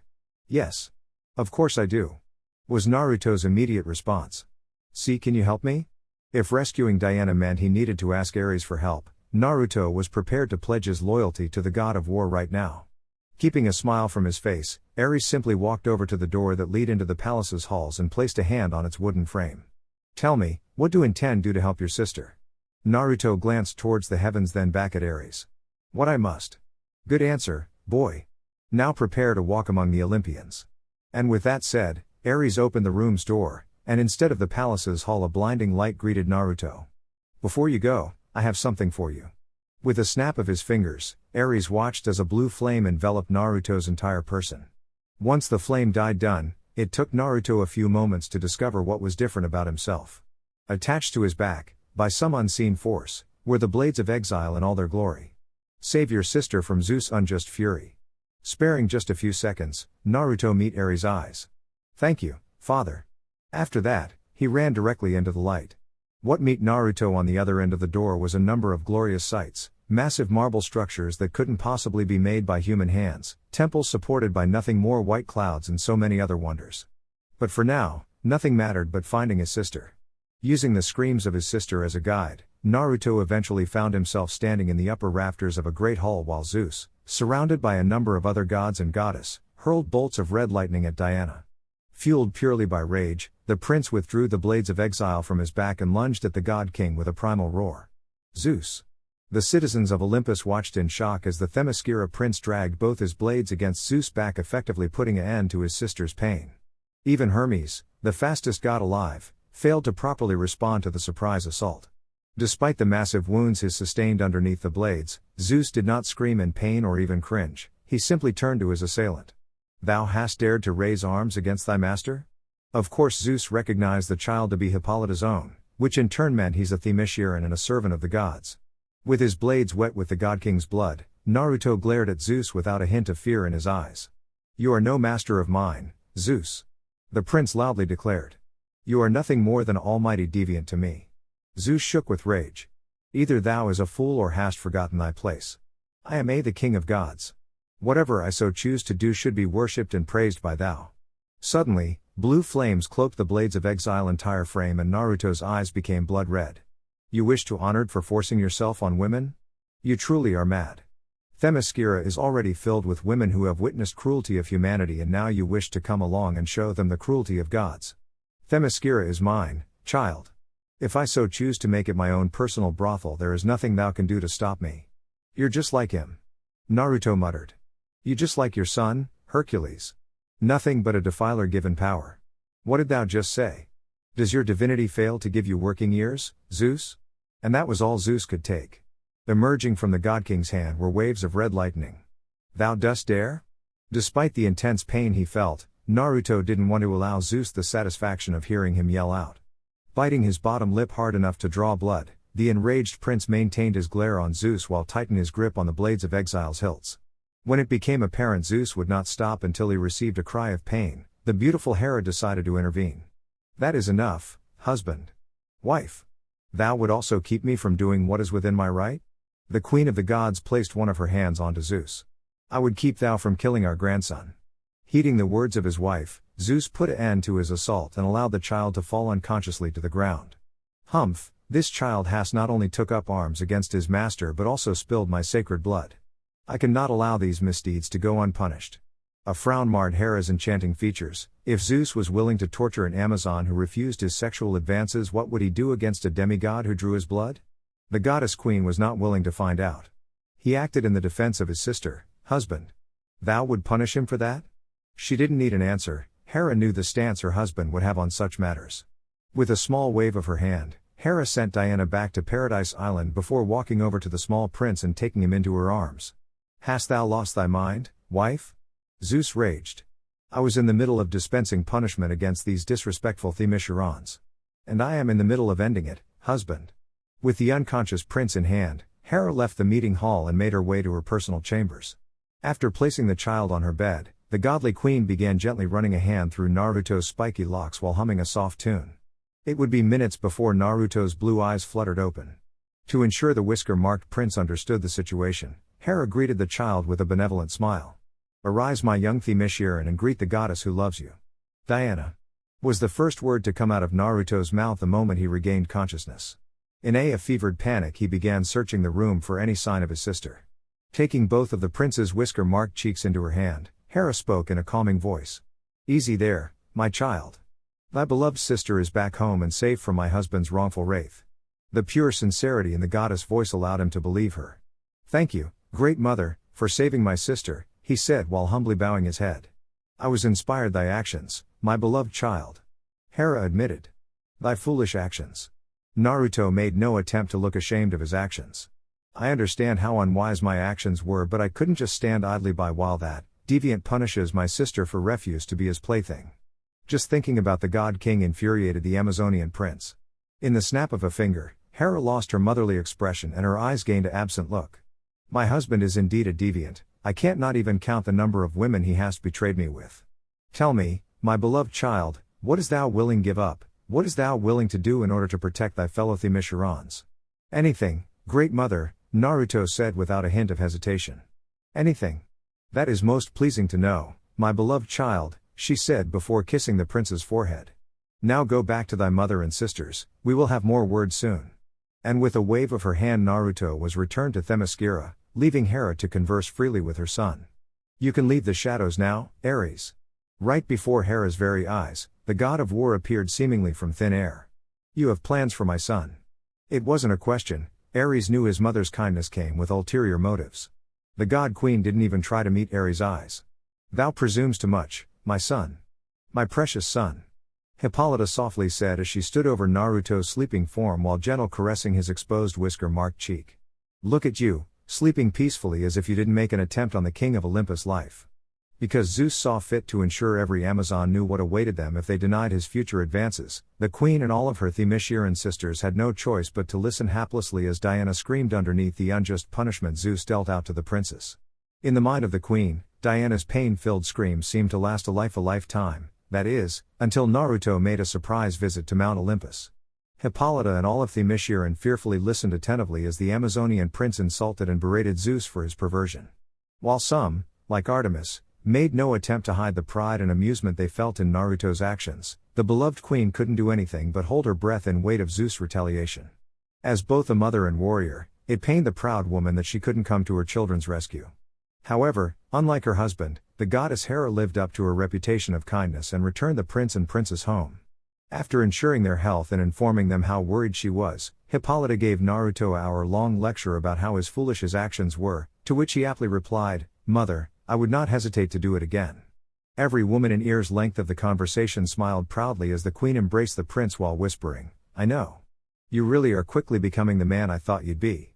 After spending hours upon hours in the throne room in discussions with her top advisors, Hippolyta decided to pay her son a late-night visit only to find him fast asleep. Not that she blamed him, today was emotionally exhausting. Gifting Naruto a quick peek on the forehead, Hippolyta gently adjusted the blanket that covered her son's form before quietly exited the room. May Morpheus grant you pleasant dreams, my little golden lion. Hera knows you deserve them. As the raven-haired queen entered the palace's halls, she only had to turn her head to the left to gain a view of the oakwood door that lead into Diana's room. Taking in a sharp breath, Hippolyta entered the princess' room and immediately found herself greeted with the sight of Diana toying with the gold necklaces that held the initials WW. According to her daughter, it stood for Wonder Woman, a name the people of the outside world bestowed upon her after witnessing her heroic deeds. Good, her mind is already focused on the outside world. Something that would normally annoy Hippolyta, but in lieu of certain circumstances she's hoping Diana's wandering mind may prove beneficial. Upon noticing her mother's presence, Diana quickly placed the necklace on her nightstand and stood up to properly greet her queen. "Ah, mother, to what do I owe this late-night visit?" Despite the question and her smile, Diana knew the unpleasant reason for her mother's late-night visit. She wished to talk more about Zeus' betrayal. "Please, take a seat, Diana, we have much to discuss." Once the princess placed herself on the soft surface of her bed, Hippolyta joined her daughter. "Did you know Artemis had intents to steal your brother's first kiss today?" Hippolyta asked as she giggled at the memory of the Bana-Migdal grasp Naruto's whisker-marked cheeks. Her claim was, it was nothing more than a reward for his grand act of bravery. And it would have been a well-deserved reward. Diana quickly replied. "He came to my aid when I desperately needed help, just like he was taught, mother." It still warmed her heart to hear how fearless her little brother acted in the presence of Zeus just because he felt an overwhelming need to help his sister. "I don't quite know how, mother, but I will find a way to properly show Naruto how much I appreciate his act of kindness." The queen gained a sad smile as diverted her eyes onto the ground. "I think I have a solution for your dilemma, Diana." Once the princess looked at her with curiosity brimming in her blue eyes, Hippolyta, after a small internal struggle, made her suggestion known. "You can take your brother far away from the shores of Themyscira." Needless to say, Diana was more than shocked at her mother's proposal. You can't be serious, mother. The princess shouted. In reaction to Diana's loud outburst, Hippolyta quickly covered her daughter's mouth with her right hand in order to keep their conversation under a certain volume. I'm going to have to ask you to speak more softly, my dear daughter. As you know, your brother's room is right next door and I wish to have him remain ignorant of this conversation. Understood? Once the princess nodded in agreement, Hippolyta released her gentle hold and explained the reasoning behind her surprising suggestion.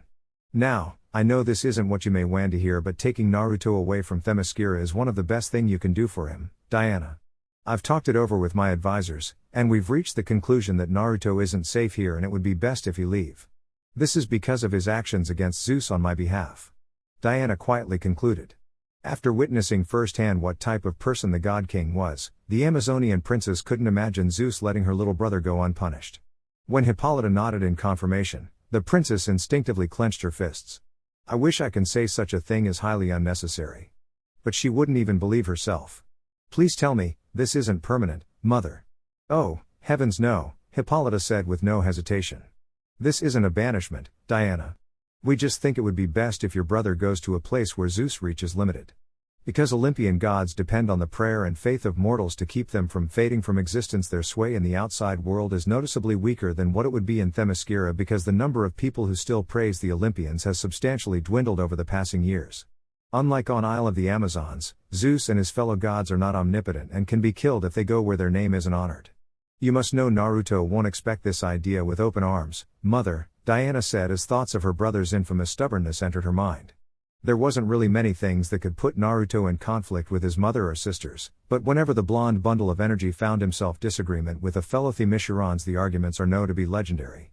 He would most likely view leaving Themyscira as an appeasement to Zeus. Hippolyta nodded in agreement. She was well aware just how hard-headed her son could be when faced with something that clashed with his principles. You are absolutely right, the queen said as she rose to her feet and met Diana's eyes. Which is why I, Hippolyta, Queen of Themyscira, command you, Princess Diana and Prince oversee Themyscira's return to the world by constructing and running a Themysciran embassy. As my children, you too will be responsible for ensuring the world knows that we Themyscirans may be kind and just, but if threatened, merciless. An embassy, Diana said thoughtfully. This wasn't the first time thoughts of a Themysciran embassy entered the prince's mind. During her time in the outside world, she attended a United Nations meeting where a number of foreign diplomatics suggested Themyscira join their ranks. As tempting as she thought the offer to be, Diana had no choice but to refuse. Only the queen has the power to dictate whether or not Themyscira can be revealed to the public's eye. And here she was, the queen, giving Diana permission to spread Themyscira's message. When shall I inform Naruto of our new responsibility? First thing tomorrow, and let him know you and a handful of Amazons will be departing in 5 days. That number should be more than sufficient enough for me to figure out who I want joining you and your brother. 5 days later, Naruto, dressed in Bana Migdal-styled clothes which included a stylized red and blue gladiator skirt, red leather vest and of course his ever-present gold ram armband, impatiently paced back and forth around the throne room in wait of his sister's arrival. Where is she? The warrior prince muttered as he fought the urge to go personally search the palace for his sister. Initially, he was a bit skeptical with his mother and Diana's timing, but after proper explanation from his mother about how important his role will be, Naruto's skepticism quickly changed into pure enthusiasm. We were supposed to have left for the Lancinarian morphing disc 5 minutes ago. From her throne, Hippolyta watched in amusement as her youngest child continued to walk aimlessly around the large room. No need to fret, my dear son, I'm sure your sister will arrive the moment she is able, she said in a reassuring tone. Although in her eyes the Themysciran embassy was nothing than a ruse to get her son off the island to avoid any possible retaliation from Zeus, Hippolyta was happy to see Naruto so ready to embrace his princely responsibilities. His upbeat attitude did a very good job showing off his willingness to contribute to his home's future. Well, I hope she able sooner rather than later. And right on cue, the large marble doors opened and in entered Diana, garbed in her Wonder Woman outfit, with a small band of Amazons trailing behind her. Apologies for my lateness, little brother, but I seem to run into a number of our sisters who wish to personally say goodbye.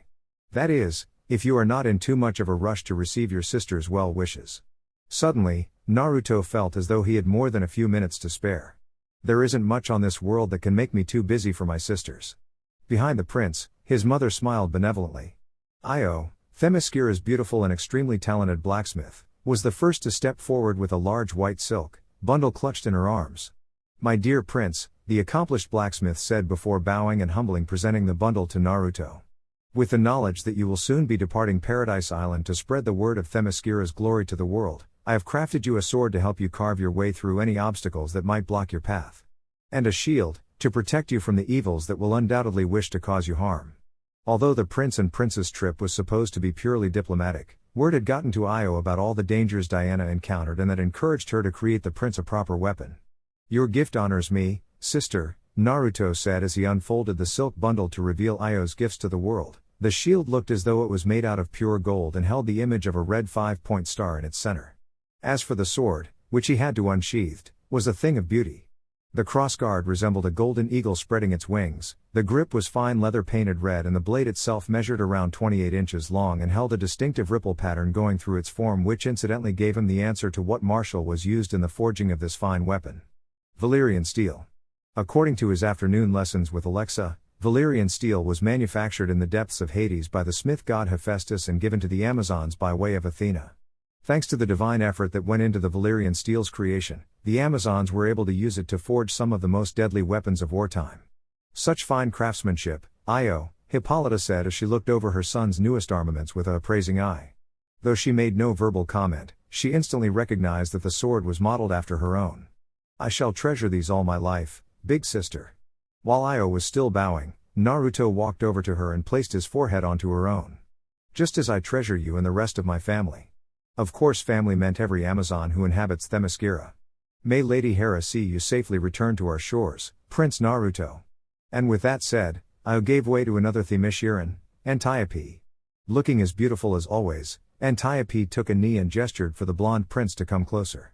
I swear, Hippolyta must have placed a spell on you when you were a child, my dear nephew, because I doubt anyone can actually be so handsome without any sort of enchantment. The blonde Amazon said as she lightly placed 2 fingers on Naruto's ever-present gold band.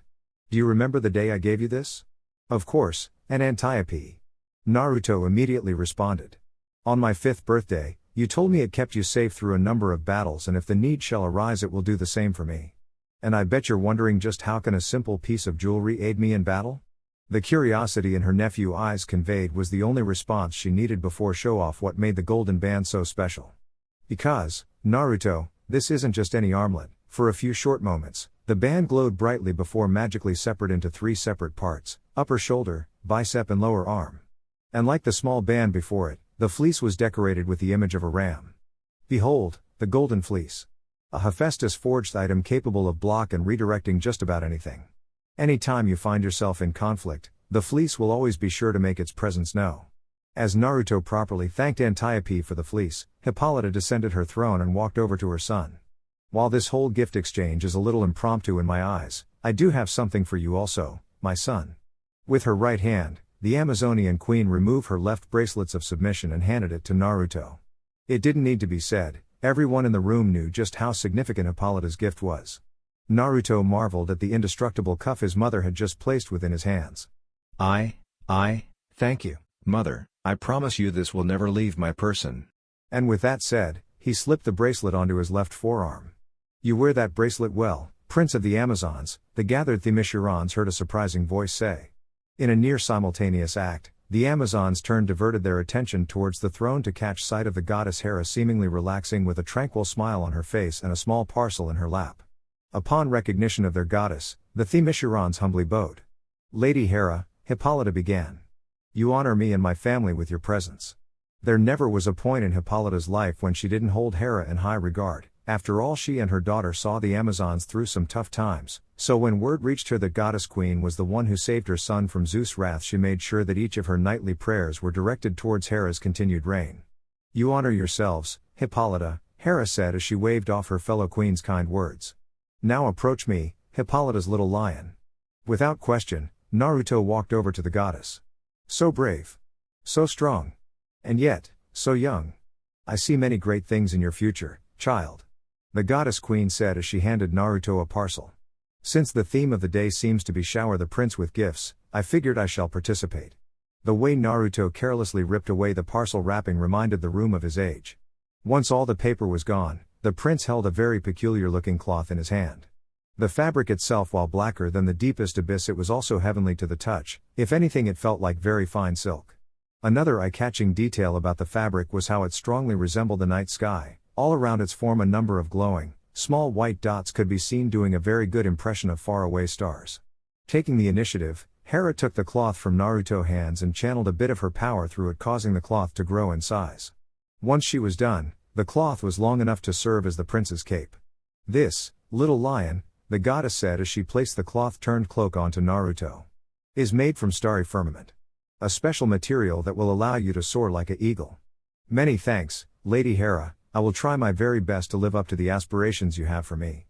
"Oh, I know you will, little lion," Hera said as she placed both her hands together for a moment before separating them.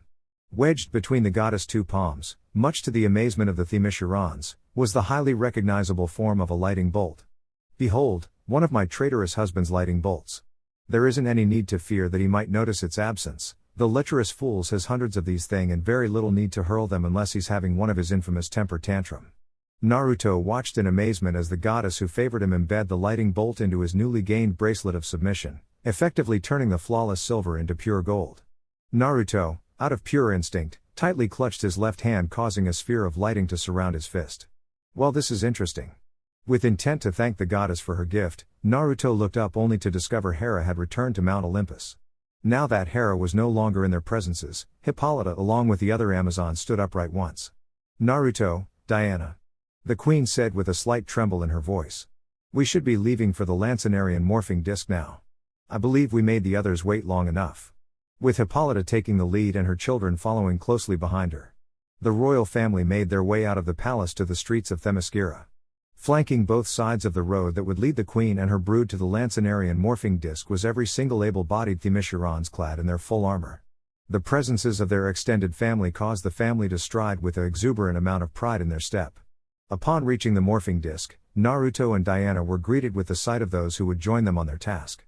Artemis, to represent Bana Migdal Amazon's opinions, Alexa, because of her encyclopedia knowledge about Themyscira's history, will undoubtedly come in handy during certain conversations that are sure to take place in Deimos, because the big cat would obviously be lonely without Naruto around to keep him company. Initially Artemis was going to make a comment about the royal family's timing, but it went unsaid the moment she got an eyeful of Naruto's new equipment. "That isn't a bad look for, little prince. In fact, I may just have to appoint myself as your personal guard to ensure there won't be too many harpies nipping at your heels." Alexa rolled her eyes at what Artemis counted as a compliment. "Who knows, Artemis, our prince might actually find himself a wife in the outside world." "Nonsense." The archer barked. "He'll marry Amazon, and that's the end to that." Paying both Artemis and Alexa little mind, Hippolyta opened her arms wide with intent to embrace the prince and princess. As her children happily clung to her, the prideful mother had a few more departing words. "Diana, be who you were born to be, my beloved daughter. And Naruto, never change." After exchanging a few more tearful parting words, the brother and sister along with Artemis and Alexa climbed into the Lancinarian morphing disc's cockpit while Deimos went through a necessary transformation. A sound reminiscent of a purr could be heard before a could of fire enveloped the large lion for a short moment. Once the flames fully dissipated, a small lion cub could be seen occupying the spot where Deimos once stood. "Let's go, you cowardly cat," Artemis said while banging on the invisible hull. "I would very much appreciate it, if we are able to leave before sunset." In one smooth motion, the bronze lion cub jumped into the cockpit and settled himself into Naruto's lap. "It seems everyone is here and ready, princess. Start this thing up and fly us to the lands of liars, thieves, rapists and all sorts of other evils." As the Lancinarian morphing disc left the Earth's surface, Hippolyta smiled sadly. "Hera, please ensure that my children return to their home unharmed." A lazy yawn escaped from Deimos' fang-filled maw as he snuggled into the cashmere sofa that decorated the living room of Diana's luxury high-rise condo while paying rapt attention to the large television screen that completely covered the adjacent wall. According to the princess herself, the apartment and all the expensive gifts that filled it were given to her by a number of wealthy benefactors who felt indebted to the Themysciran after she put a stop to a mass kidnapping ring that was being perpetrated by a group of low-rent mercenaries. Initially, Diana was uncomfortable with using the expensive condo, but that changed a day ago when the Lancinarian morphing disc dropped her and the others off in the middle of Central Park and they needed a place to stay. Moments after the Themysciran party entered the fancy apartment, Diana ordered some takeout before she gave her fellow Amazons a crash course about how the world around them works to ensure they were prepared for some of the strange cultural differences she knew they're bound to witness during the course of their stay, such as rudeness, thievery, and general individuals who just didn't have a kind bone in their body. For Artemis and Alexa, none of what the princess said came as a surprise. They were very much aware what evils lurked in the world of man. After Diana was satisfied with her lecture, she used the apartment's phone to inform all of her friends that she has returned to New York with a new mission and made promises to visit each one of them. It didn't exactly take long after the phone called for the accomplished Air Force pilot, Colonel Stephen Trevor, to make his way over to the Themysciran's temporary base of operations / Diana's condominium, where he immediately offered his services to their cause due to his friendship with Diana. With a decorated military officer by their side, Diana's confidence in their mission's success increased 5 times over, making her believe it was only a matter of time before the Themysciran embassy was approved by the United Nations. So the very next day, the princess, along with a annoyed Artemis and eager Alexa, left the condo with intentions to visit the United Nations headquarters, leaving behind both Naruto and Deimos who awaited their return. While Deimos was able to busy himself by enjoying the modern marvel that is television, a bored Naruto walked into the room after pacing through the apartment for the 5th time and took a seat on the couch right next to his 4-legged companion. Instead of his Themysciran-made clothes, Naruto's newest outfit consisted of a dark red muscle shirt that did nothing to cover his lighting-empowered bracelet of submission and golden fleece, a pair of average jeans that were being held up by a leather belt that featured a buckle that greatly resembled the 5-point red star that decorated his shield, and a pair of black running sneakers.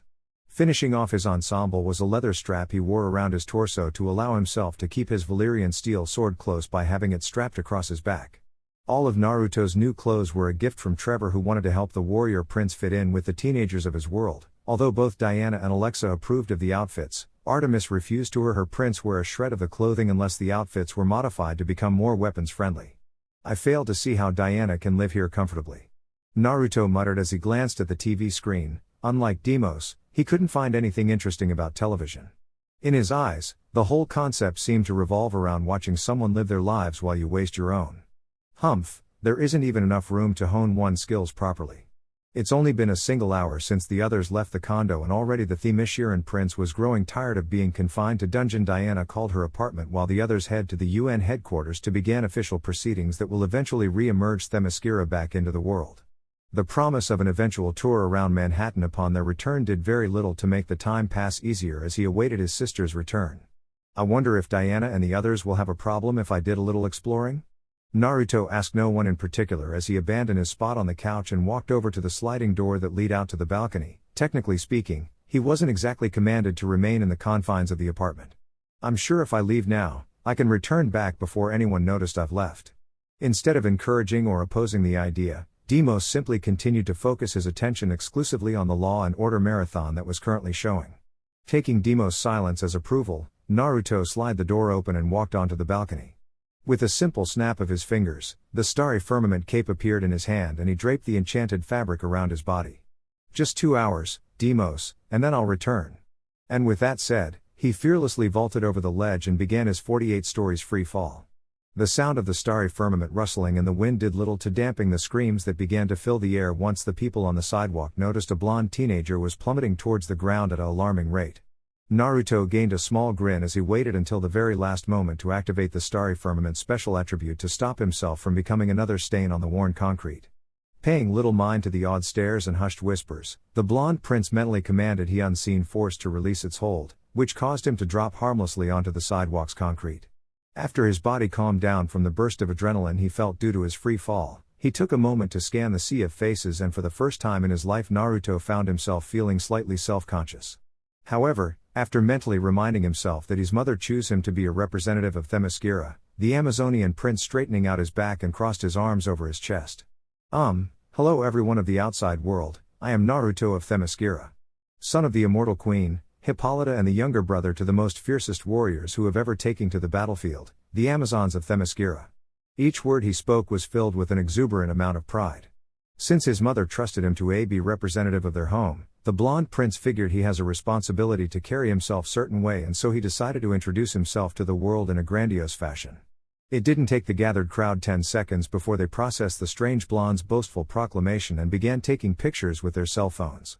While some New Yorkers were satisfied with just taking pictures and murmuring among themselves, a haughty-looking girl with long wavy brown hair dressed in a red t-shirt that held the image of the Wonder Woman crest and a blue skirt that was decorated with a number of small white stars broke away from a group of teenagers and made her way towards Themyscira's first son. "Hey, Blondie, isn't Themyscira the place where Wonder Woman is from?" the girl asked as she boldly invaded the personal space of the blonde demigod.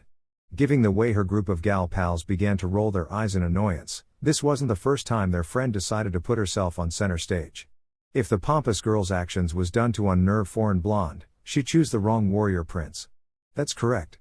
Themyscira is the home of Wonder Woman," Naruto said while effortlessly meeting the odd girl's skeptical stare. "Hey, Mary, you mind getting out of the kid's face?" one of the girls on the sideline yelled in an exasperated tone. "You're being totally rude." For a moment, the now-named Mary turned her attention away from the younger teen and onto her friend. "Just give me a second here, Jennifer, I want to see what happens when someone calls this kid out on his crazy claims." After that was said, she returned her attention back onto the blonde. Just because he can fly doesn't give him the right to go around telling people he's the great Wonder Woman's brother, which was an obvious lie in her eyes. "Tell me this, kid, how can you be from Themyscira if Themyscira is an island comprised of only women, huh?" Just like a millions other people, Mary watched the exclusive interview Lois Lane held with Wonder Woman, so in turn she believed she knew a few undisputed facts about the island nation from which the superpowered princess hails. Themyscira is indeed home to thousands of women. Naruto had no problem admitting that little tidbit of information was correct. "And one lone male, me."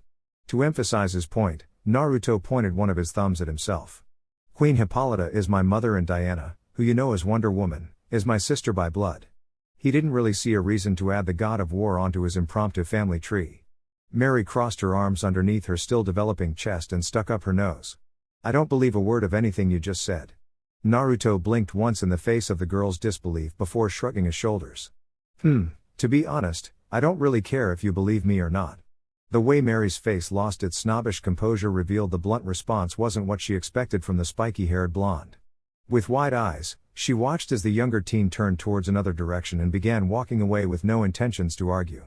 "Wah, wait a minute," Mary yelled before running after the possible prince with her friends begrudgingly mirroring her actions. "Aren't you at least gonna try and prove you're telling the truth and not sprouting nonsense?" Naruto idly scratched the back of his head as he made note of the girl's annoyed expression.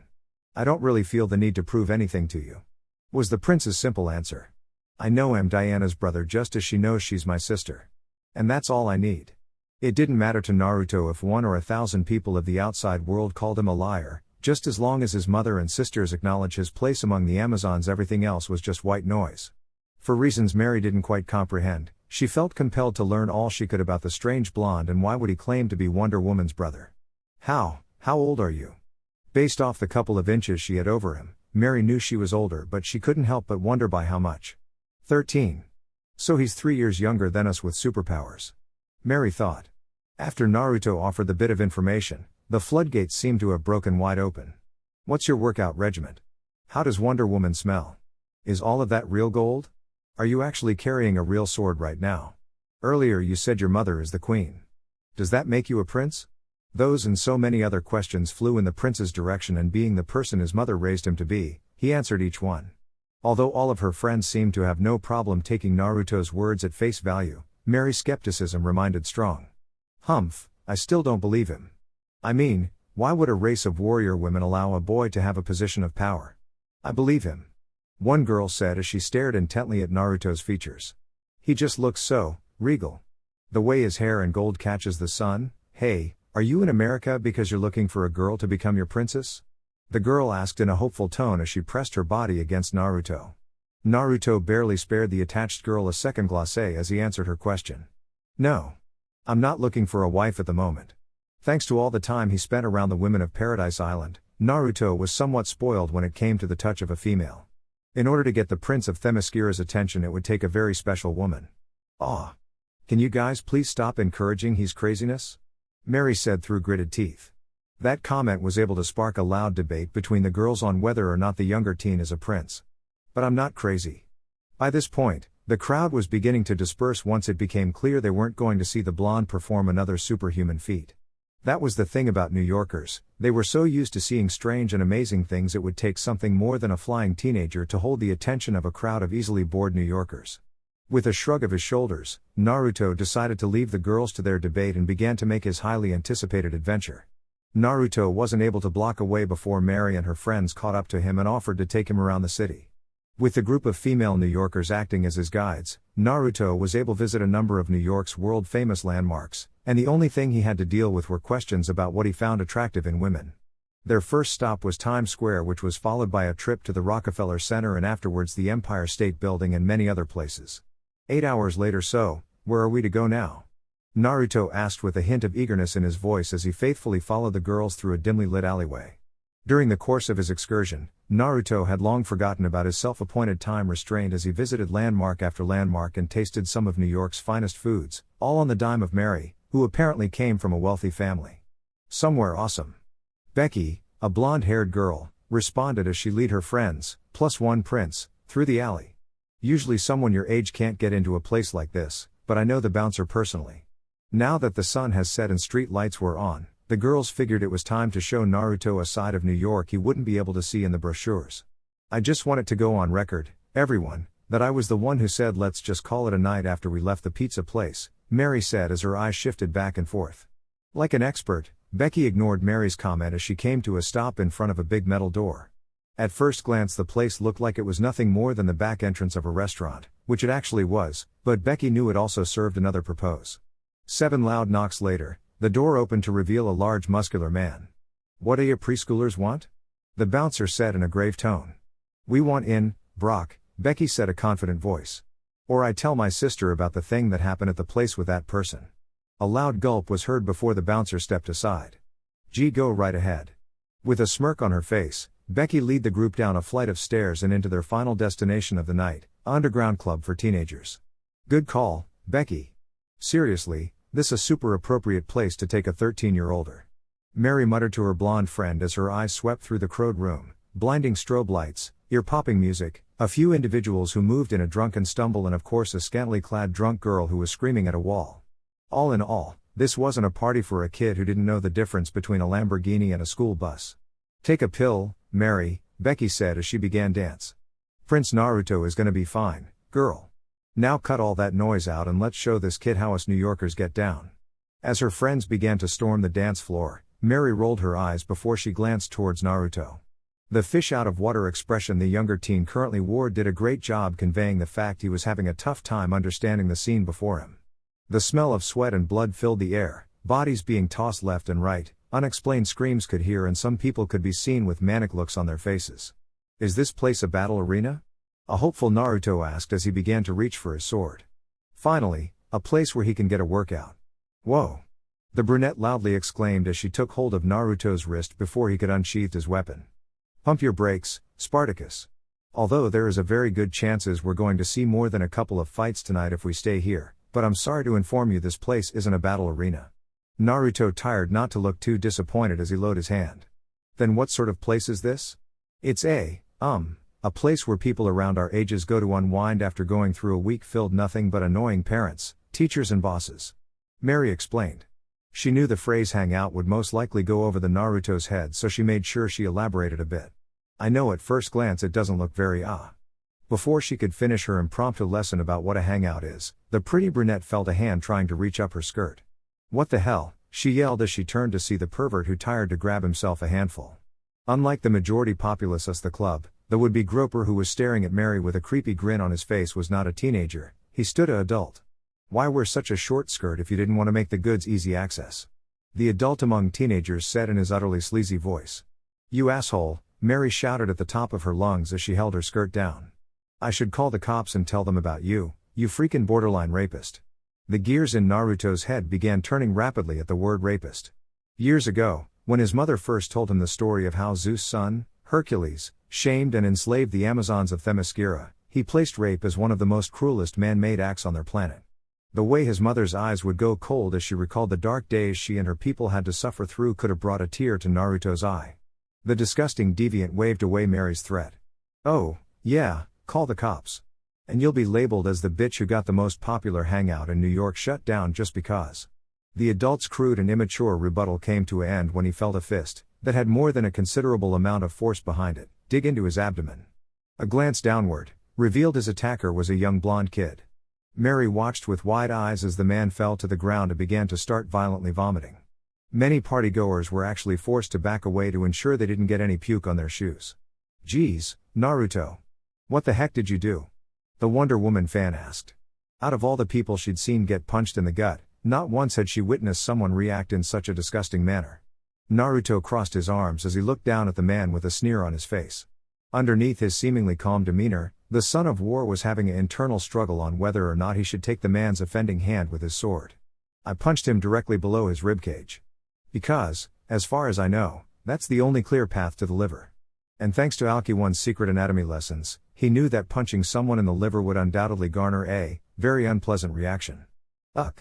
Mary groaned as she took Naruto's hand. "Come on, let's go find the idiot brigade and get out of here before we run into another creep. And also, I'm more than sure it's past your curfew." However, before the duo could begin combing through the partying teens, they found themselves halted by a deafening bang and a blinding light. It would take at least 10 seconds before bright light finally died down and everyone in the underground club found themselves drawn to the sight of of 6 masked men standing side by side near the hangout's entrance. Their appearance made it simple to identify them as criminals. Each man wore a all-black outfit that show a hint of skin. They all had visible firearms at the ready, and covering each of their faces were farm animal masks. "Damn cow, when you first said you knew how to make homemade flash bombs, I'll admit, I was a little skeptical. But those things were awesome." A man in a chicken mask said, only to be shushed by their goat-faced leader. "Good evening, young ladies and gentlemen." The goat yelled as he broke ranks to walk among the club's patrons. The shotgun he was currently brandishing was effectively keeping a number of people from becoming brave. "This is, obviously, a robbery. And me and my farmhouse friends here would so appreciate it if you guys would be cool and corporate. Got it?" His response was an air of silence. "Awesome. First thing first, I need everyone on the ground ASAP, and if me and my guys see anyone try to talk or text on their cell phone, we'll be obligated to start hurting people." Almost immediately, everyone excluding one lone individual, dropped to the ground. Still standing, Naruto tilted his head slightly to the right as he eyed the weapons each masked man held. "So these are some of the scum of the earth Artemis told me about." The prince muttered to himself as he stared at the men as if they were a strange zoo exhibit.